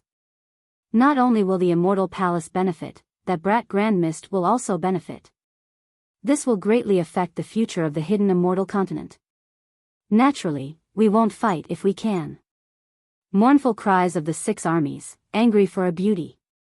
Nangong Tianji looked up and laughed. Xiaohua, if you fall today, your name will be remembered in the future. The 9th princess and our Nangong family's reputation will be even more resounding. Yes. Xiaohua nodded, this Xiao also thinks so. Xin has done so much for this Xiao, to have the Nangong family and even the 4 families as a wedding gift. This story will definitely be passed down through the ages. As Xiaohua's voice fell, the Kunlun mirror in Xiaohua's hand activated. A beam of 9-colored light shone down on the dawn and sunset cliff. 200,000 Fortune Gate's Iron Army charged out in formation, exuding a cold-blooded and stern battle intent. Not to mention the 4 families' patriarchs, even the clouds in the sea of clouds were stirred up. Sure enough, it's the capital star formation. The Fortune Gate's Iron Army's reputation is well-deserved. Dongfang Qianghao nodded and praised when he saw the Fortune Gate's disciples forming 2 battle formations. Nangong Tianji sneered, everyone's rumors are ridiculous. What Fortune Gate's Iron Army's disciples are all 5th level and above? It seems like most of them are nascent soul realm cultivators, We're making a big fuss over a minor issue. Isn't that better? Bai Ming Chui Qing laughed. Your Nangong family's prestige will be enhanced by annihilating the fortune gate. Nangong Tianji's gaze swept over Bai Ming Chui Qing, and just as he was about to speak, Dongfang Qianghao frowned and said, Tianji, prepare to meet the enemy. Yes. Nangong Tianji's heart skipped a beat, and he nodded. Then, he waved his hand, and a colorful flag the size of a palm appeared in the air. This colorful flag expanded in the wind, and two Nangong words that were embroidered with colorful silk threads appeared on it. As Nangong Tianji breathed out a mouthful of true energy into the flag, 5 colored clouds flew out from the two Nangong inscriptions. As the clouds surged, countless bean-sized disciples wearing golden armor rushed out with weapons in their hands. Flag of hidden troops? Wen Chu narrowed his eyes and looked at the tens of thousands of disciples falling in the air.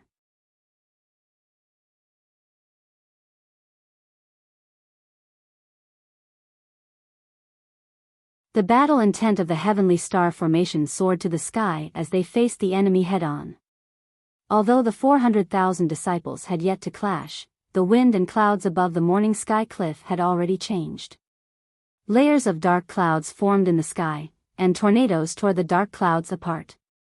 A heavy pressure that could destroy a city gradually formed. The Fortune Gate's disciples are indeed powerful. Nangong Tianji's face turned solemn as he said in a low voice, although they are not as miraculous as the legends say, they are evenly matched with my Nangong family's battle team. After this battle, Nangong Tianji stopped talking and didn't say anything else. Beside him, Bai Ming Cho Qing laughed loudly and said, Brother Tianji, you are too stingy. Although today is a matter of our 4 great clans, it is also a good thing for your Jingyin. If you don't contribute, who will? However, seeing that our 4 great clans are one, how can my Bai Ming family stand idly by when the Nangong family is facing the enemy? Zhu, Bai Ming Cho Qing roared and took out a bronze arrow from her waist. She threw it into the air and shouted, Zhu, come out and meet the enemy. Boom. When the command arrow landed in the air, the blood-red clouds surged and the sound of war drums rang out from the command arrow. As the war drums rang out, the command arrow expanded rapidly. Groups of Bai Ming family disciples in light blue armor charged out from the command arrow with weapons in their hands. Garrison order. Wen Chu revealed the origin of the arrow and said with a smile, it seems like the 4 great clans are also taking out their trump cards. The previous hidden troops flag and the current garrison order are both ancient military saint artifacts that have been lost since ancient times. I didn't expect them to appear together today. No wonder Immortal Emperor Go Chen is worried about the 4 great clans.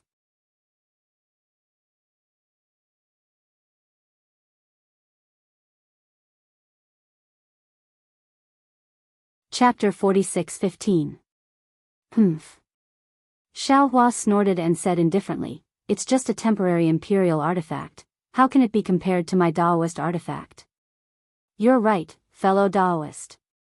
Wen Chu nodded and said, the garrison order, the troop concealing flag, the troop gathering drum, and the troop withdrawal gong are the 4 ancient imperial artifacts recorded in the history books of Confucian cultivators.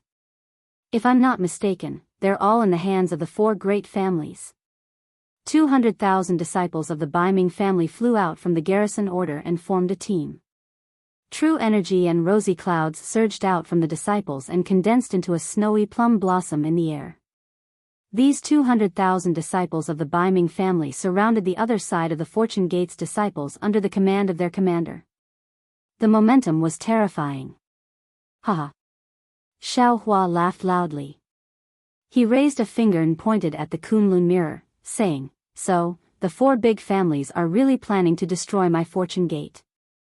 It looks like this war will not end until one side is dead. Good, since that's the case, this old man will not hold back today and let you see the strength of my Fortune Gate's disciples. Boom boom boom. Several light pillars rushed out from the Kunlun mirror. Roar roar roar. Another team of Fortune Gate's disciples roared and rushed out from the Shenhua continent. This team of disciples was different from the previous ones. When they rushed into the sky, they condensed into the shape of a rooster. It was the plentiful sun devil devouring immortal array. This. Baiming Chui Qing was stunned. He was not surprised that Xiao Hua could take out more disciples, but the immortal array formed by these disciples.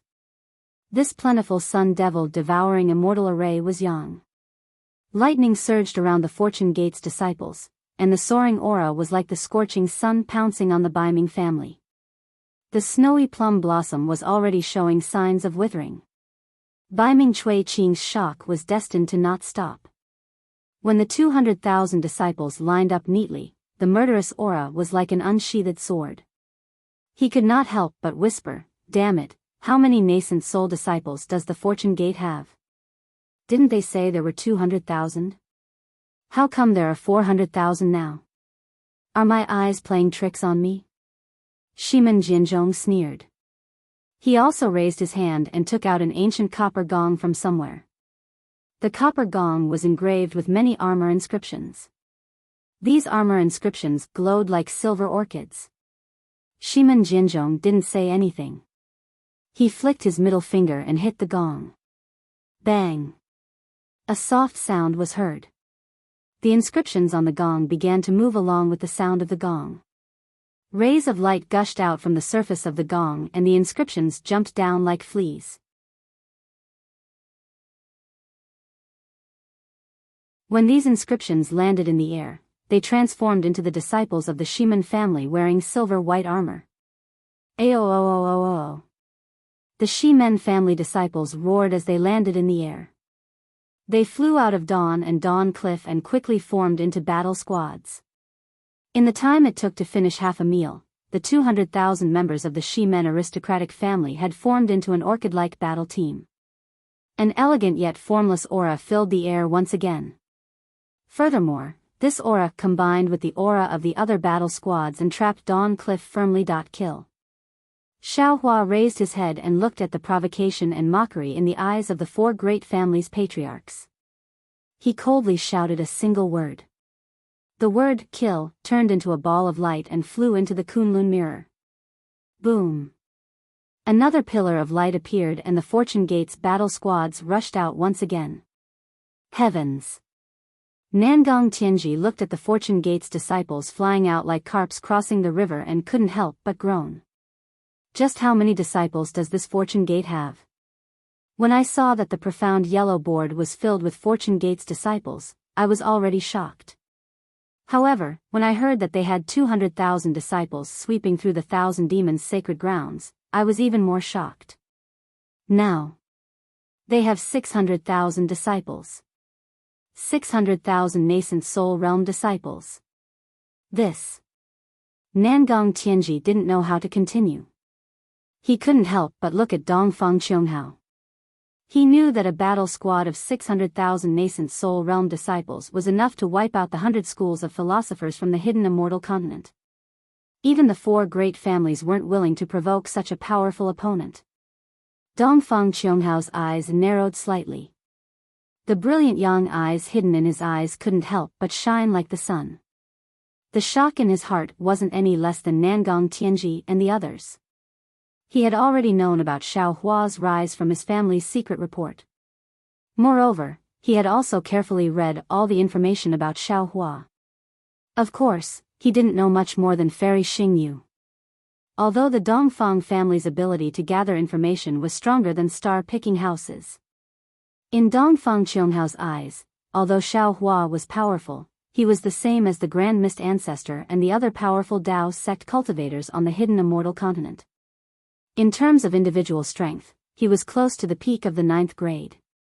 However, in terms of the strength of his sect, each and every one of them was weak. Dongfang Qianghao and the patriarchs of the four great families had the same countermeasure to deal with this kind of Dao sect cultivator. After all, the purpose of a cultivator's cultivation was to ascend. When one reached the final step of cultivation, no one would be willing to risk their lives. As long as they didn't lose face, they wouldn't kill fiercely. Although this kind of cultivator was fierce, in the end, if it wasn't for the fact that their lifespan was limited and they couldn't break through the bottleneck, they would die of old age. Otherwise, they would be killed by the four great families. After all, a person's energy was limited. It was impossible to be vigilant against tens of thousands of disciples at all times. However, when Dongfang Qianghao heard that Xiaohua had 200,000 disciples, he couldn't sit still. 200,000 nascent soul disciples. Not 2,000, but 200,000. This was something that had never happened on the hidden immortal continent. There had never been a Dao sect with 200,000 disciples on the hidden immortal continent. In particular, Dongfang Qianghao could see that the Fortune Gate had a close relationship with the Immortal Palace. Whether it was to destroy the Dao sect or to limit the Immortal Palace's strength, the four great families couldn't let the Fortune Gate continue to exist on the hidden immortal continent. Therefore, after receiving Nangang Tianji's message, he made the decision today. However, the patriarchs of the four great families, including Dongfang Qianghao, didn't expect that the previously unknown Xiaohua had already surpassed their expectations. Although they had already mobilized 200,000 disciples from their respective sects to surround the Fortune Gate's 200,000 disciples and annihilate them, Xiaohua's Kunlun mirror gave them a resounding slap in the face. Today, not only would they not be able to defeat Xiaohua, they would most likely be defeated. Since they had already come to this point, Dongfang Qianghao couldn't retreat. He raised his hand and took out a fist-sized drum and threw it into the air. Dong! As Dongfang Qianghao spat out a stream of qi on the drum, the small drum suddenly expanded and turned into a light projection that resembled a city gate.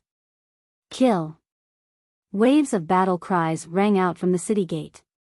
Groups of Dongfang family's disciples in golden armor flew out valiantly. When these disciples stood still outside the cliff, there were at least 300,000 of them.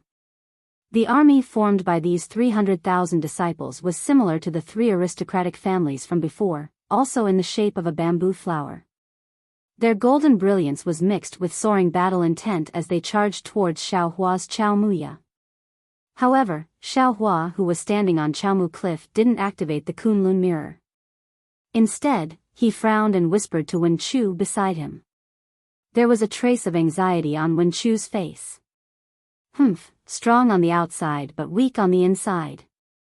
Dongfang Qianghao coldly snorted and ordered, Jianzhong, Tianji, Cui Qing, prepare yourselves. Don't let the Palace of Literature's master escape.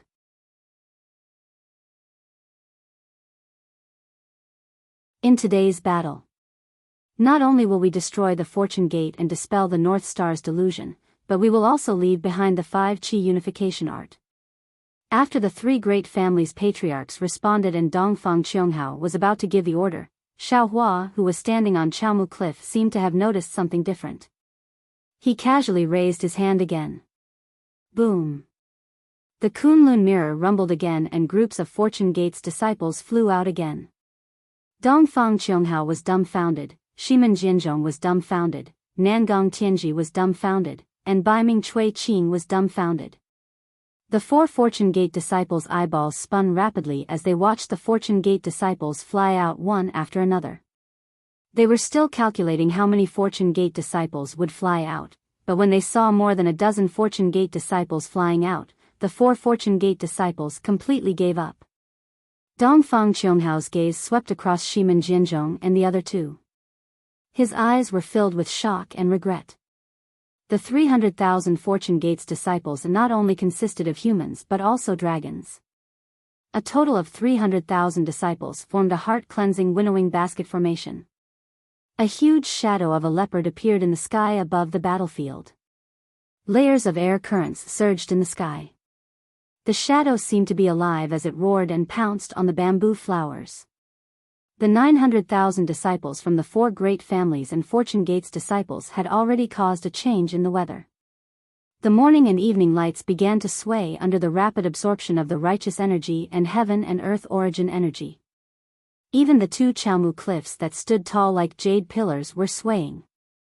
Needless to say, the sea of clouds at the bottom of the abyss seemed to be stirred up by a giant hand. Strange hissing sounds could be heard as if a powerful monster was howling at the bottom of the abyss. This This. Seeing that their advantage in numbers was gone, Dongfang Qianghao hesitated. In his life, he had never hesitated as much as he did today. Even when facing immortal Emperor Go Chen, he was calm. He had lost his usual decisiveness. My sons. While Dongfang Qianghao was pondering, Xiaohua raised his head and looked at the patriarchs of the four great clans. His eyes flashed with deep mockery. Xiaohua raised his hand again and shouted, "The immortal palace has been shaken by your might after you all cleared the Confucian cultivators' Xianhuang list. However, the four great families still have the intention to destroy my fortune gate. Today, you even set up a battle formation at the Chaomu Cliffs to kill my fortune gate. Everyone, listen to my command.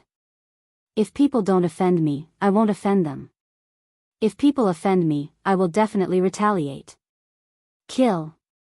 You're tuning into the Romantic Tales YouTube channel. Don't forget to subscribe and join us on this journey to catch the most captivating stories.